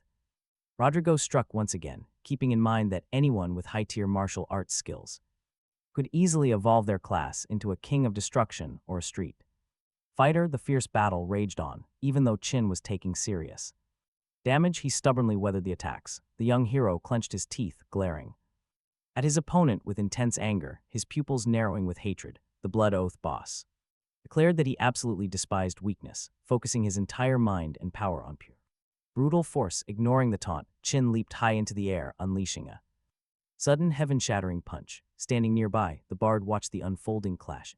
Complete bewilderment, Caesar smirked wryly at the foolish attempt, pointing out how stupid it was, asking if Chin truly wanted to face his instant death blow head-on, and if the young punk truly believed he could overcome a warrior of his massive strength. The kid grabbed his clothes, deciding to dump every single one of his unallocated points directly into strength. A notification flashed, confirming that 176 points were added to his strength, and the young hero ripped his hoodie apart. Rodrigo stared. He stares at the notification in absolute shock. He cannot believe it. His physical strength has surged instantly, and his muscle mass is expanding. The Blood Oath leader just laughs, mockingly asking what the point even is. Caesar knows his martial arts training is still lacking, but he does not care. Instead, he squeezes his fingers together, clenching his fist with massive force. He finally possesses the raw power needed to tear his enemy apart. Wasting no time, Caesar lunges forward, launching a savage preemptive strike. He clenches his curved claws, feeling the absolute devastating impact of the hit. Nearby, the observing bard watches in shock, calculating how this is possible. The guy has gotten too strong. Caesar accelerates, aiming a brutal second strike right at Rodrigo, who lies broken on the dirt with no strength to rise. He presses a heavy hand onto Rodrigo's skull, snarling through grit teeth. He promises to completely erase him, warning that Rodrigo is nothing but garbage now. This moment triggers a bitter memory from 8 years ago, when they took everything. They demanded his gear, preparing to delve deeper into the terrifying abyss. Young Caesar was terrified as they explained the brutal reality of their world. For the lion-hearted hunters, only one rule matters: might makes right. To earn a spot in their elite ranks, a hunter must prove their worth through blood. Rodrigo's eyes sparked with ambition, his superior laugh telling him they were trash. He warned they would remain pathetic cannon fodder for the rest of their lives. But Rodrigo's eyes widened, realizing that proving himself meant rising up the ranks. He was determined to show everyone his unmatched power, courage, and dominance. Meanwhile, Caesar stared at his own hands, whispering that it did not look complicated. But before he could even process the odds, the enemy struck without mercy. A massive, full-power blow descended upon him in a split second. He crashed to the dirt, eyes rolling back as he groaned in absolute agony. Later in the lab, a cold scientist analyzed his mangled, broken body. His jaw was completely shattered, 8 ribs snapped, and his heart literally pierced. His vital organs were utterly ruined, requiring a fortune in crystals to repair. Yet advanced science offered a dark path using experimental abyss monster cells. These highly volatile cells could be fused directly into a human host. Incredibly, Caesar's DNA matched the monster's genetic structure perfectly. With a twisted grin, the doctor delivered both a blessing and a curse. Caesar would survive, but he was destined to live as a terrifying hybrid. Meanwhile, Rodrigo was officially welcomed into the ranks of the elite hunters. The vicious leader threw a badge to the floor, ordering him to crawl. He demanded Rodrigo become his loyal dog. The blonde warrior stared down in silence. Picking up the badge, he quietly asked what happened to the other recruits. The boss sneered, stating that those useless, weak rats had already been purged. Back in the present, a sweating Caesar listens as his opponent mocks him. He is told that this world ruthlessly devours the weak without hesitation. Caesar wipes his face, knowing that failing to prove his power means death. Suddenly, a system alert flashes. His indestructible skill is finally activated. His defense, speed, and attack power skyrocket to an unbelievable level. With his power fully restored, our hero prepares to unleash absolute hell.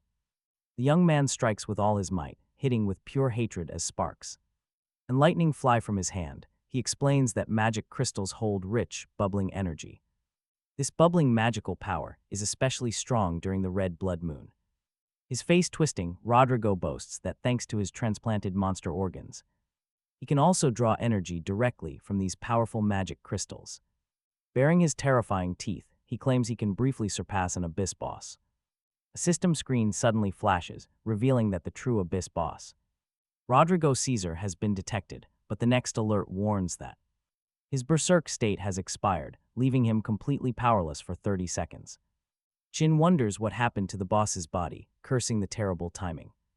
Bard asks if everything is fine just as Rodrigo suddenly charges forward. He clenches his fists, roaring with all his might for Chin to surrender. But our hero stays silent, only staring intently right ahead of him. The Bard Tun is terrified. Caesar kicks the rocks, screaming for yet to abandon his human body and become an immortal monster. Massive stone blocks fly toward Ye and the Bard, who barely dodge them.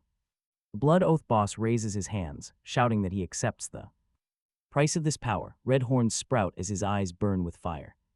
He laughs like a lunatic. Tun opens his eyes wide as his pupils shrink to tiny dots. Shaking with pure fear, the kid starts swearing. He stares at Caesar, knowing they cannot handle such high-level players. But Chin, who hid his true strength, is far more dangerous. Still, the boss could defeat him with a single blow. Although Rodrigo is completely exhausted, he retains his monstrous strength, meaning this fight will not be easy.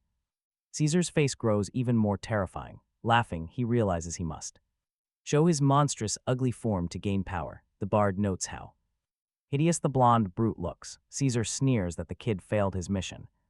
Making him the final piece of cannon fodder, he approaches the young Bard, reaching out with a clawed hand to deliver a heroic death. Tun stammers, asking him to wait since he is going to die anyway. He simply wants to make a point. Rodrigo places a heavy hand on the kid's chest, muttering that the Bard is stupid and talks too much. Lifting him up, he asks what his final wish is. Tun replies that he wishes to leave the abyss alive, adding he is not the last of the cannon fodder. Caesar turns around in absolute shock. Our hero only snorts, clenching his fist as he realizes that thanks to the Bard, he bought precious time. He smashes the potion bottle on the ground, stating that his weakened state canceled the potion's effect. Rodrigo's weaknesses are invisible to the naked eye, so he used Bloody Nightmare to extract secret information through direct physical contact. His opponent frowns, demanding to know if he destroyed the clone. He hesitates. Asking when he had the time, Chin explains that he accepted the price for his strength, using berserk combat skills to temporarily multiply his power. The cost of that boost was 30 seconds of pure exhaustion, adding that fighting a body that blurs human and monster limits stretched his capabilities. Reaching out greedy hands to the abyss itself, so the dark void wants its payment now. But Caesar laughed, telling him to stop joking since his own power ruled here. He questioned what the abyss even had to do with this, raising his massive paws high. As he roared like a madman, his eyes burned with pure hatred before he charged forward. He lunged at our hero, but the young warrior stayed perfectly calm under the pressure. With all his strength, Chin punched Rodrigo right in the head, sending him reeling back. He realized those monstrous mutations had drastically boosted his fast opponent's speed in this clash. Gritting his teeth, the young man realized he was desperately lacking a proper weapon. Still, he kept fighting on until he suddenly heard his loyal barber calling out his name. Snapping his head toward the sound, he saw Tun hurling a sharp dagger straight his way. The barber yelled for him to catch it, and our hero snatched it out of the air. One look at the blade filled him with relief, ready to get back into the action. Feeling far more confident now, Chin leaped right onto the monster's back and struck. With eyes blazing, he gritted his teeth and wondered if every hit would trigger critical damage. The beast was strong, but Chin smiled. He had just dumped some fresh stat points into agility. Rodrigo roared in fury, screaming that the brat had finally crossed the line. He vowed to erase him from existence, boasting that he was a far superior being. The monster unleashed a wild flurry of strikes, but our hero slipped past every single blow. Chin laughed, clenching his fist as he prepared to activate his ultimate skill. He slammed a devastating strike into Caesar, realizing this guy was nothing but a mindless beast. The Blood Oath boss screamed in sheer agony as fire engulfed his head and back. Writhing in terror, the burning monster only grew more enraged by the searing pain. Raging, Rodrigo stomped toward our hero, ready to finish things once and for all. Chin calmly observed the beast's movements, knowing there was no saving Caesar now. The corruption had completely taken over, mutating his body beyond any hope of rescue. Chin quietly asked his mutated foe if he could hear the dark call of the abyss. There was no reply, only a sudden, frantic roar from the beast echoing through the room. He screamed for E to bow down, claiming he had already proven his true worth. Declaring he was no mere cannon fodder, the beast charged, but the allies saw their opening. It was obvious Rodrigo had completely lost his mind, but this madness was their perfect chance. He threw his arms wide and laughed toward the heavens like a total lunatic. Suddenly, E rushed over to the bard and urgently called out to him. The bard spun around in shock, realizing a bloody nightmare was slowly consuming his body. Right then, a system notification flashed directly in front of Chin's eyes. It offered a rare reward if he could defeat Caesar without taking his life. This caught Chin completely off guard, knowing the lunatic had no chance of surviving. But if he could pull off this insane challenge, the loot would be absolutely legendary. Deciding to go for it, our hero suddenly vanished from sight in a flash. He instructed the bard to distract Rodrigo, saying 5 seconds would be plenty of time. He quickly calculated his move, reminding himself that Rodrigo had to stay alive. Screams echoed nearby, but he blocked out the noise and kept his focus sharp. Chin knew these monsters belonged to the abyss, and they were never meant to leave. Dark void always welcomes those who trade away their fragile humanity. As Caesar staggered away, the young warrior knew the rules of the abyss were absolute. There was no escaping it, and Chin had heard whispers of what comes next. Monsters go completely berserk during a blood moon, yet Rodriguez still entered the cave. He slowly distanced himself from the rookies, not having any intention of attacking them. Instead, a strange man was sitting atop a treasure chest, complaining about some smell. But if he survived this, he would strike it rich and secure his entire future. Staring at the massive pile of loot, Magician Chen screamed that he was finally free.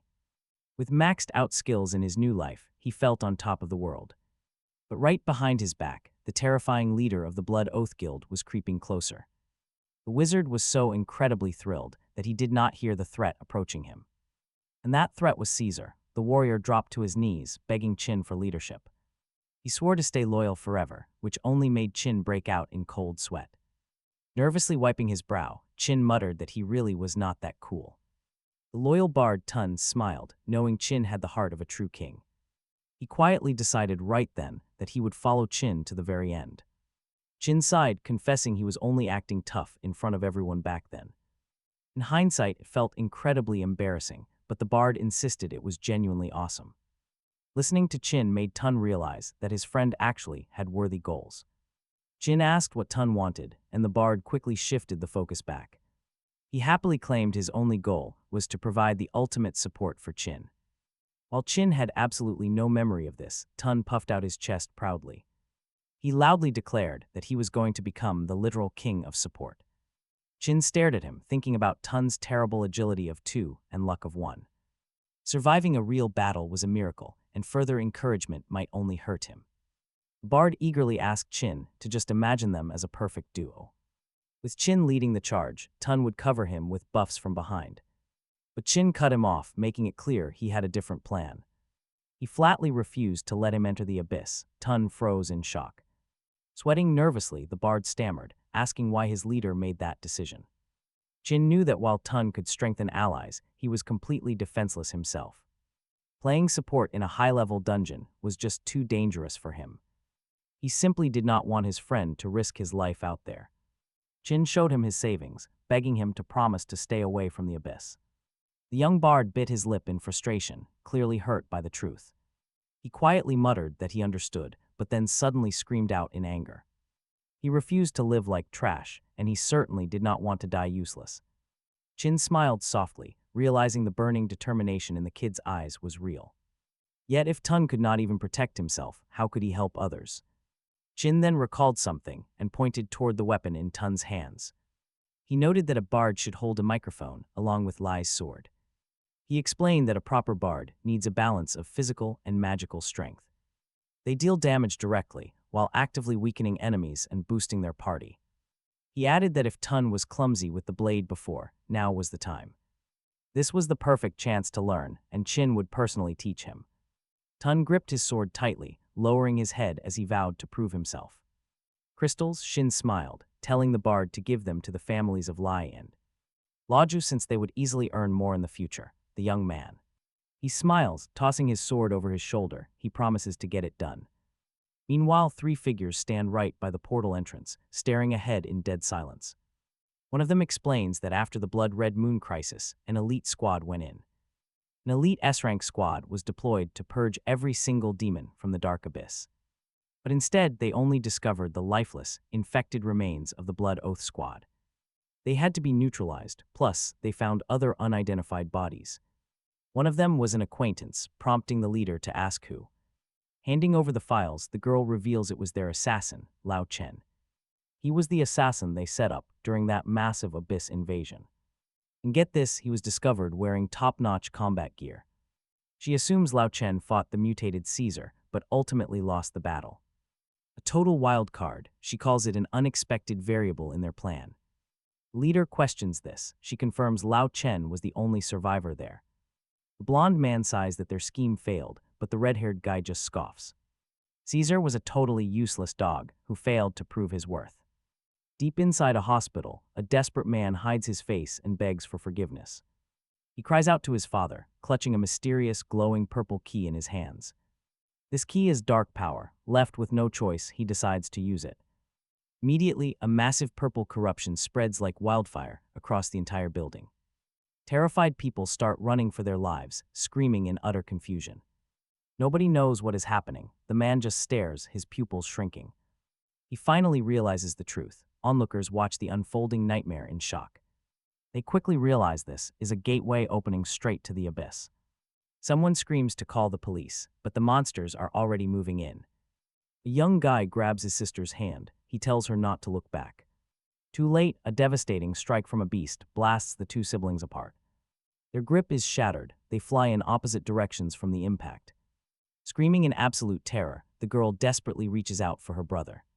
Suddenly, our hero sits bolt upright in bed, waking up with a loud gasp. He clenches his fists in pure rage. It felt so real. Falling back onto the mattress, he breathes heavily, haunted by the recurring dream. Checking the calendar on his phone, he suddenly freezes. Today is the day. Sometime later, he visits a flower shop and asks Sis Jiang for a bouquet.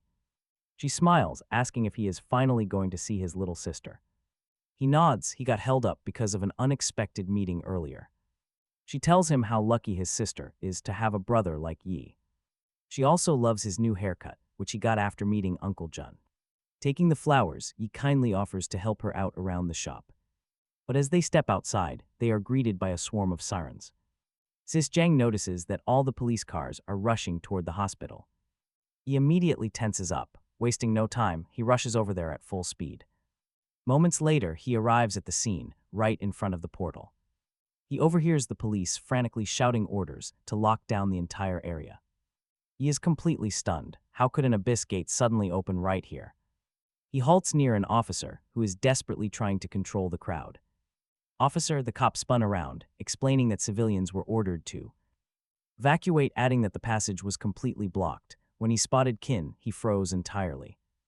Too shocked to speak, cold sweat broke out as Qin stepped nearer to the glowing portal. Suddenly, another patrol officer arrived, demanding to know what he was doing and where the missing civilians went. The blonde cop quickly replied that this guy was just like the other people who entered.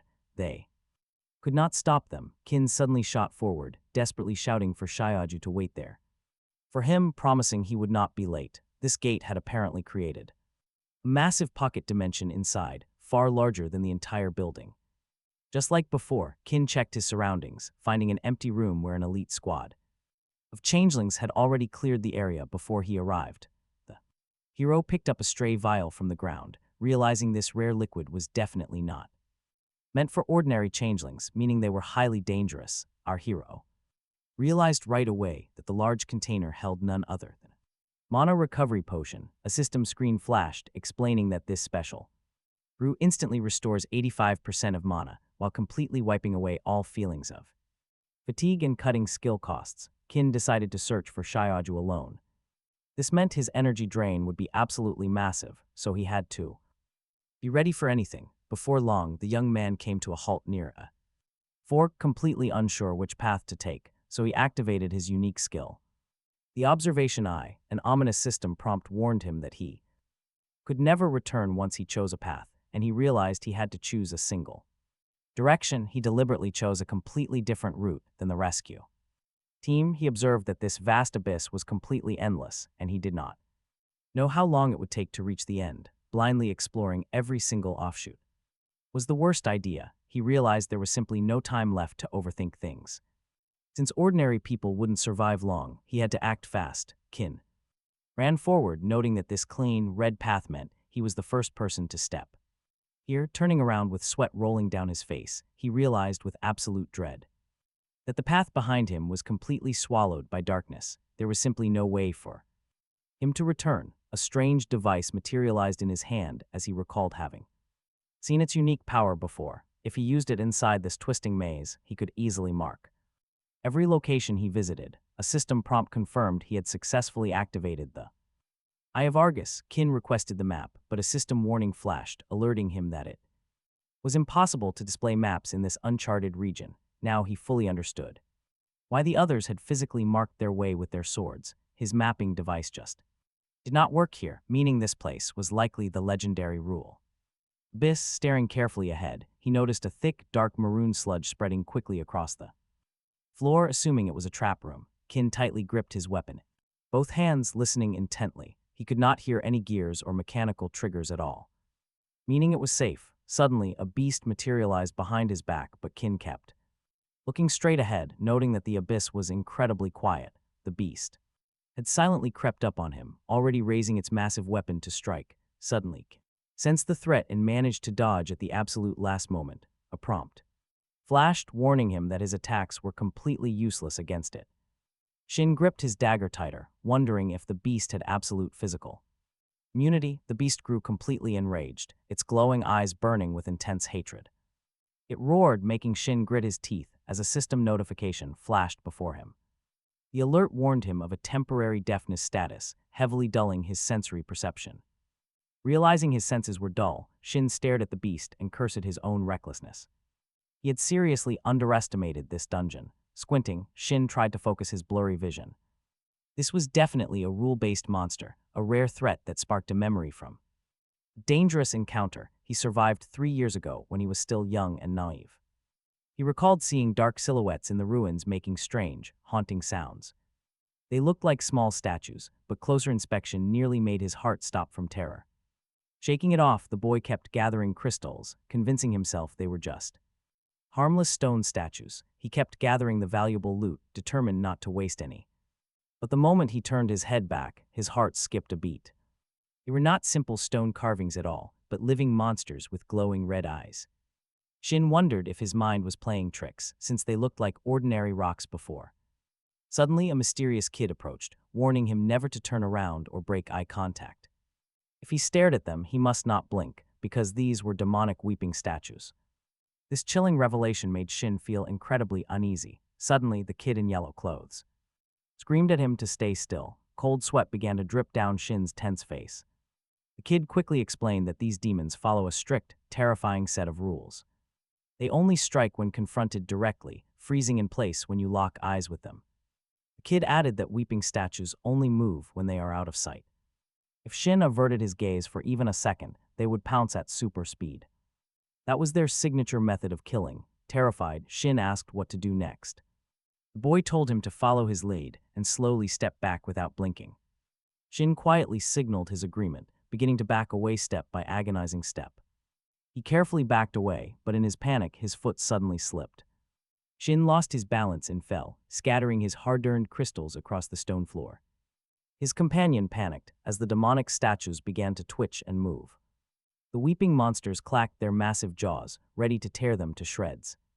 Reacting instantly, the kid in yellow grabbed a sturdy wooden beam and ran. He slammed the heavy door shut just in time, blocking the vicious monsters outside.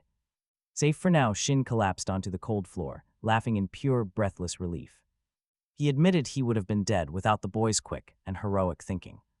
His savior simply chuckled, pointing out that the young man was incredibly lucky. Though they lacked combat experience, the kid knew exactly how to handle rule beasts. Snapping back to the present, Shin activated his skill, confident in his growing powers. Clenching his fist, he realized this beast was entirely immune to standard physical attacks. Magic had to be its weakness. Meanwhile, the monster gripped its weapon tighter. Suddenly, a massive explosion erupted, catching the young man completely off guard. Searing pain shot through his hand as his own flames refused to obey him. Cold sweat poured down his face. How could he fight with his magic sealed? Fire was his only element. Shin's pupils dilated to tiny pinpricks in sheer panic. Utterly bewildered, he froze as a strange glowing card materialized in the air. It depicted a terrifying wolf with blazing eyes, and it was ready to strike. He had to retreat, but as Sidhu hesitates, the monster strikes first. He was fully aware that time is running out. He still has no idea where the target is. And lingering in this first room isn't an option. Soon, Sidhu realizes that the monster is completely immune to physical attacks, focusing its strikes on one specific damage type, the only silver lining. He can still dodge the beast. Dodge and survive, that is the play. Suddenly, he gets how this works. The monster only materializes right when it goes in for a strike. This means before that scythe swings, the creature's physical defense drops completely. There it is, Sidhu grins, knowing he finally found its glaring weakness. But before he can act, the monster starts to shift and morph. A second form, this is getting crazy, and Sidhu is sweating bullets now. First he lost his hearing, and now his vision is starting to fade. With his senses failing, he debates if he should summon his clone. But Sidhu quickly shoots that down, using it now as a death sentence. The cooldown takes 30 seconds, and with his magic reserves already running dangerously dry, he won't have enough mana left to actually finish the creature off. As his mind races, the monster lunges forward in a savage blitz. Sidhu barely blocks the strike, knowing luck is the only thing keeping him alive right now, a fraction of a second slower and he is dead. Even with his current stats, this boss is just way too fast. So Sidhu makes the hard call to trigger his super regeneration skill. System screens flash as his deep cuts seal and his hearing returns. The beast recoils, completely thrown off by this sudden, miraculous healing. He needs his health fully restored right now to survive the next round. But then he notices it. This second phase is terrified of light. Even the tiniest spark keeps it at bay. A smug grin crosses Sidhu's face. Time to play his wild card. The creature watches him from the shadows, letting out a chilling, mocking laugh, but Sidhu isn't backed down. He ignites himself like a human torch, fire consuming his entire body. Sidhu grits his teeth through the agonizing heat while the beast stares, baffled. System alerts scream that his burning mode is now fully active. Now he can actually see. With a roar, Sidhu charges straight forward. And just like that, the terrifying monster turns tail and flees. It is terrified of the flames. Sidhu realizes its dark nature makes fire. It's absolute kryptonite. The dungeon's curse usually seals all fire abilities, rendering them useless to average hunters, but Sidhu has a different trick.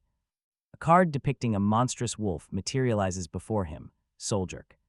I will become the flame itself, Sidhu screams, launching a brutal onslaught. The monster shrieks in pure agony, a sound that would freeze blood. Showing absolutely no mercy, Sidhu triggers his ultimate skill, Big Bang. The massive explosion blasts Sidhu back, throwing him clear of the flames. Alerts pop up, the monster is dead, but it came at a price. His own health has plummeted by 10%. The next alert warns him that his arm is severely charred. He cannot wield weapons or cast spells. A heavy price for victory, Sidhu mutters, knowing he has to heal up fast. After recovering, he looks at the fire and yells at it not to burn the monster completely. He wanted to harvest its valuable materials, but his beast helper refuses to listen. Ignoring his pleas entirely, the creature forces Chin to yell at him to return everything. Moments later, a mysterious card suddenly manifests right in front of the young man. It is a powerful Soul Reaper artifact, allowing him to summon a deadly demonic spirit. Armed with a massive scythe, this spirit deals 5 times the normal damage. The system alerts him that killing enemies with this weapon yields massive bonuses. He will directly absorb the defeated target's true level, and the artifact itself is permanently soulbound. It cannot be traded. Staring at the card, he grins, thrilled to finally get something useful. Honestly, this is his very first time seeing an artifact card tied directly to a soul. He notes that the soul scythe is actually able to convert his slain enemies. It turns defeated targets straight into health and mana, making him nearly unstoppable. Faced with an entire army, his enemies will not stand a single chance. Checking his surroundings, the young man notices that the blocked passage is finally clear. A system alert shows his super regeneration cooldown is finally finished. Chin tightens his fist, muttering under his breath that he is already on his way. Zio is in grave danger. Nearby, a massive monster wielding a heavy axe looms. It stands over a blood-stained table, red droplets splattering everywhere. Sweat pours down Zio's face as she tries to keep her composure. Clutching a small glass bottle, she desperately hurls it away to distract the beast. The bottle shatters with a sharp crash, instantly drawing the creature's attention. It turns and roars, bearing razor-sharp fangs, as the paralyzed girl struggles to crawl away. Reaching for her stuffed animal, she whimpers, refusing to let it hurt her. But a split second later, a massive, heavy foot stomps right onto her teddy bear. Zio looks up in terror, staring straight into the beast's glowing, hateful eyes. It tightens its grip on the weapon, completely furious, while she remains frozen in place. Unable to run, she weakly calls out for her brother to save her. The massive beast raises its heavy cleaver high, ready to strike her down. But just then, a dark, dangerous silhouette appears right behind the monster. Before the creature can react, the lethal threat is instantly neutralized. The beast is sliced clean in half, sending Zio into a screaming panic. Standing directly in front of her is a young hunter wielding a massive two-handed sword. He grits his teeth, staring coldly ahead, while Zio remains collapsed on the floor.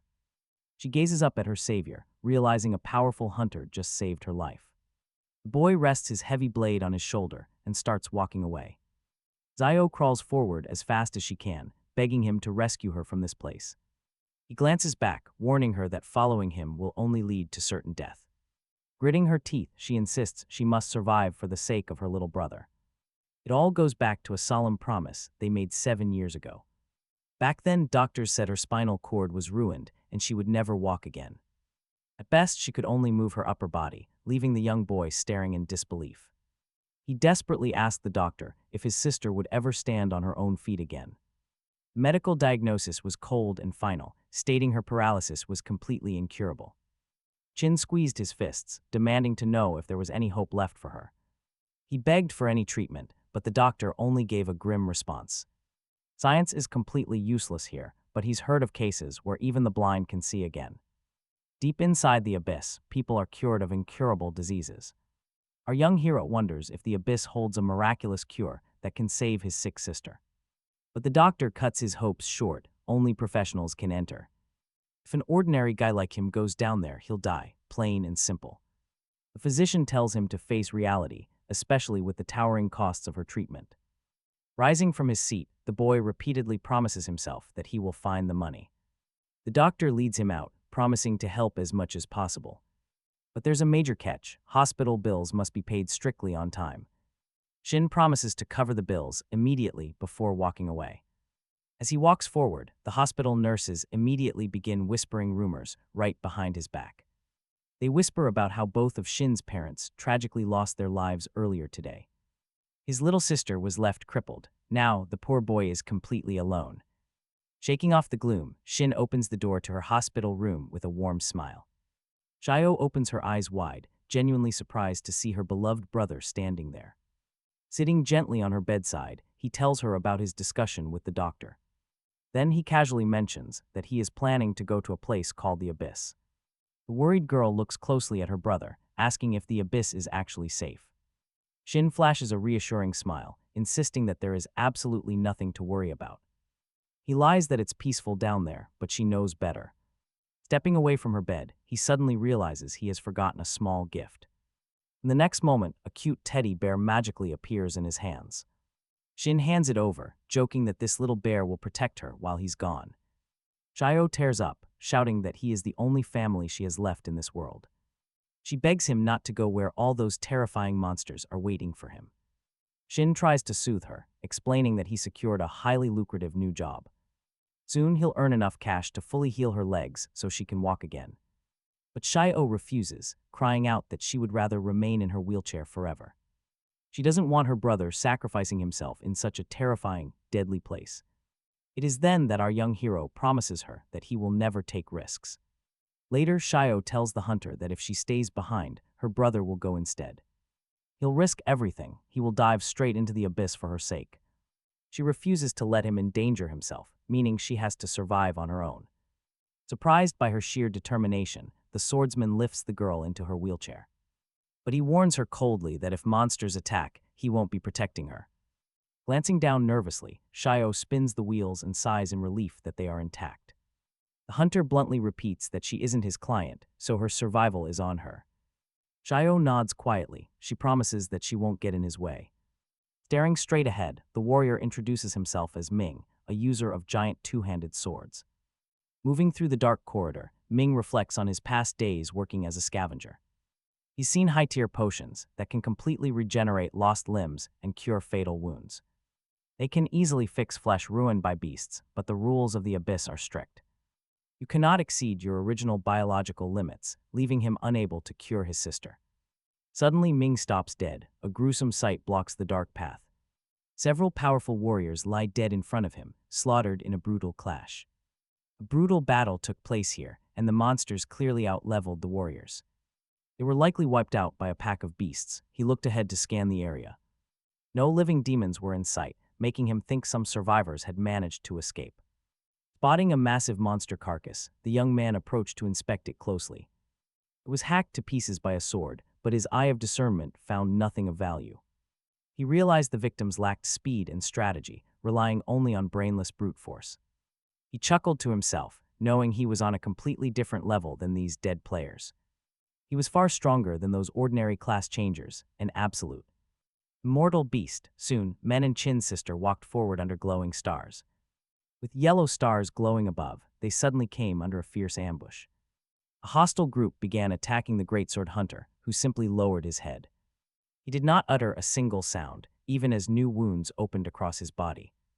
The girl nervously approached, stammering as she asked if he was really all right. Surprised by her concern, he calmly replied that he had long forgotten what pain felt like. His mind flashed back to 4 years ago. It was in the class Abyss Tomb of the Ancients, where the King of Corpses ruled. The terrifying boss held a hunter by the throat. Men stood nearby, watching everything, clenching his teeth in rage. The bald man screamed that they were all idiots, complaining about his wasted money. He had paid a fortune to hire them, reminding them that mercenaries fight to the death for coin. They were paid to put their lives on the line. He paid double for their service, knowing Men was a wanted criminal with zero legal rights. That was why Men joined, but some of these desperate recruits cared nothing for their lives. They practically went on suicide missions just to ask for double the rewards. Men remembered those days clearly. Baldy yelled that he would pay a massive bounty. He offered 100,000 gold to anyone who could kill the vicious Demon King. They had come too far to give up on the final treasure. So he raised it to 200,000, but the recruits kept demanding more. To him, their lives were nothing more than bargaining chips, but Men was willing to take 250,000, refusing to let anyone steal his cut. Suddenly, the Demon King shrieked in absolute fury as the hunters charged forward to attack. The muscular, bald fighter bashed the monster with his weapon, yelling in desperation. He screamed that 250,000 was on the line, but the fight was far from over. 2 hunters launched a joint assault, but within seconds, they were easily brushed aside. With his teammates down, Men leaped into the fray, determined to conquer this deep abyss. The enraged Demon King went completely wild, tearing up the battlefield and breathing destructive fire. The wealthy bald man shivered in sheer terror, desperately begging the others to shield him. He screamed that they would only get paid if he made it out of there alive. Men grit his aching jaw as the terrified bald man kept screaming about their contracts. The Demon King suddenly turned and bolted ahead, prompting Men to chase after it. With incredible speed, he managed to close the gap and corner the massive beast. He brought his massive greatsword down with all his strength, letting out a victorious roar. The monster collapsed, and he cheered, realizing he had finally slain the ancient beast. A massive treasure chest dropped right at his feet, but before he could open it, the bald man greedily shoved him aside, knocking him down as the greedy boss claimed the loot. He watched him open the chest. Min stood aside, frowning as he looked at the reward. But the bald dork just grinned through his teeth and gave a smug reply. He pointed out that the kid was basically dead anyway, so why would he even need cash? Laughing, the man bragged about how rich he was going to get off this dungeon intel. His investment had finally paid off. Eagerly, he leaned forward to inspect the chest. But his jaw dropped when he realized it was completely empty. Why was there nothing inside? He whimpered as tears welled up in his eyes, completely devastated by the sight. Desperately, he cried out about how much he had sacrificed for this, only to find nothing but dust. Suddenly, coarse sand began spraying wildly out of his eyes, mouth, and ears. This was the horrific reality of the sand curse taking hold of the bald thief. Feeling the grit in his own eyes, he stammered, asking if they were cursed. Realizing his own grim fate, his focus shifted to the glowing orb dropped by the Corpse King. The kid snatched it up, instantly receiving a system alert about its terrifying power. This artifact would transform whoever wore it into a powerful, undead being. While normal attacks could not harm him, holy healing spells would now be completely lethal. The dark trade-off was severe. He would lose all his emotions and his sense of pain. He was now an immortal hunter. Xiao anxiously asked if his blood had turned to sand. Desperate for answers, she wanted to know if he was cursed, but Ming just gritted his teeth. He remained completely silent. The girl kept calling out, begging him not to ignore her. Suddenly, our hero spotted a horde of heavily armed monsters waiting in the shadows. Their eyes burned with pure malice as they snarled, ready to tear him apart. He was in such a rush that he had not even allocated his stat points properly. His only option was to dump his nearly 200 accumulated points evenly. With his stats freshly boosted, he charged forward to clash with the beastly horde. There was no way to scan the next room's enemies until he actually stepped inside. One slip-up or forgotten health bar, and he would easily end up dead. Ken knew these abyss monsters were buffed up, but they still had physical limits. They simply could not handle a prolonged, brutal endurance fight. Leveraging this weakness, our hero pushed the offensive, wielding a deadly, razor-sharp dagger. He carved through the beasts, but as he prepared to summon more glowing blades.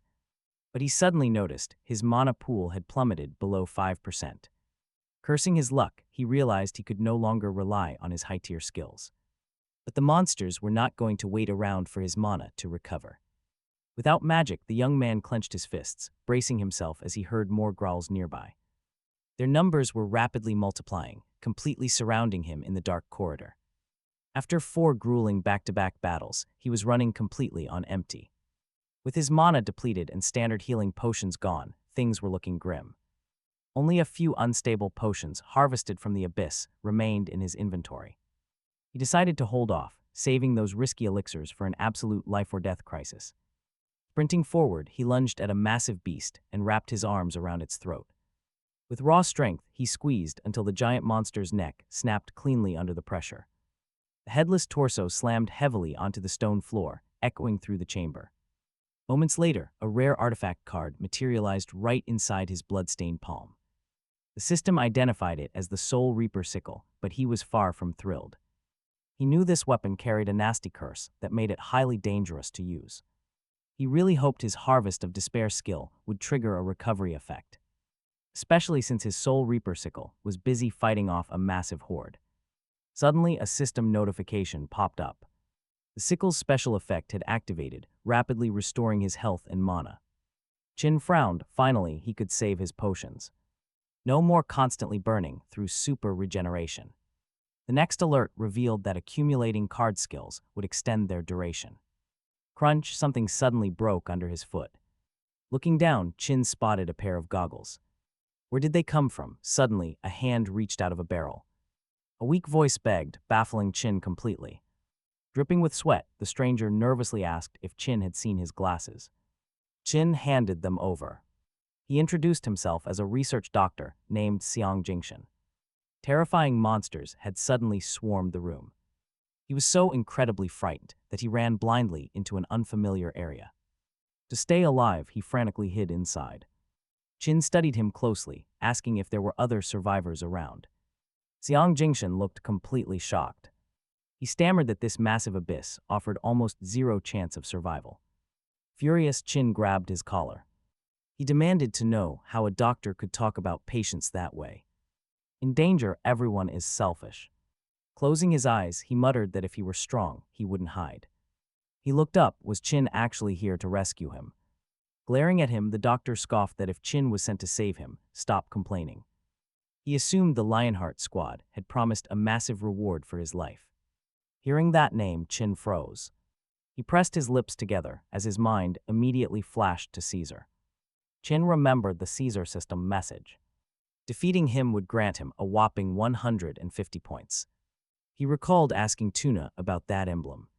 Bard had explained that the crest belonged to the famous Lionheart squad. This group belonged to the strongest clan. Knowing they belonged to the strongest clan, the doctor broke into a sweat. He stammered that the entry bar for such elite groups was simply too high. Chin walked away. The doctor screamed out, asking why Chin was suddenly leaving him behind. Chin asked if he abandoned his ward. The doctor scoffed, asking why anyone would bother saving those penniless patients. Chin apologized, he only wanted his sister. Xiang Jingshan broke into a sweat, realizing Chin was no heroic monster hunter.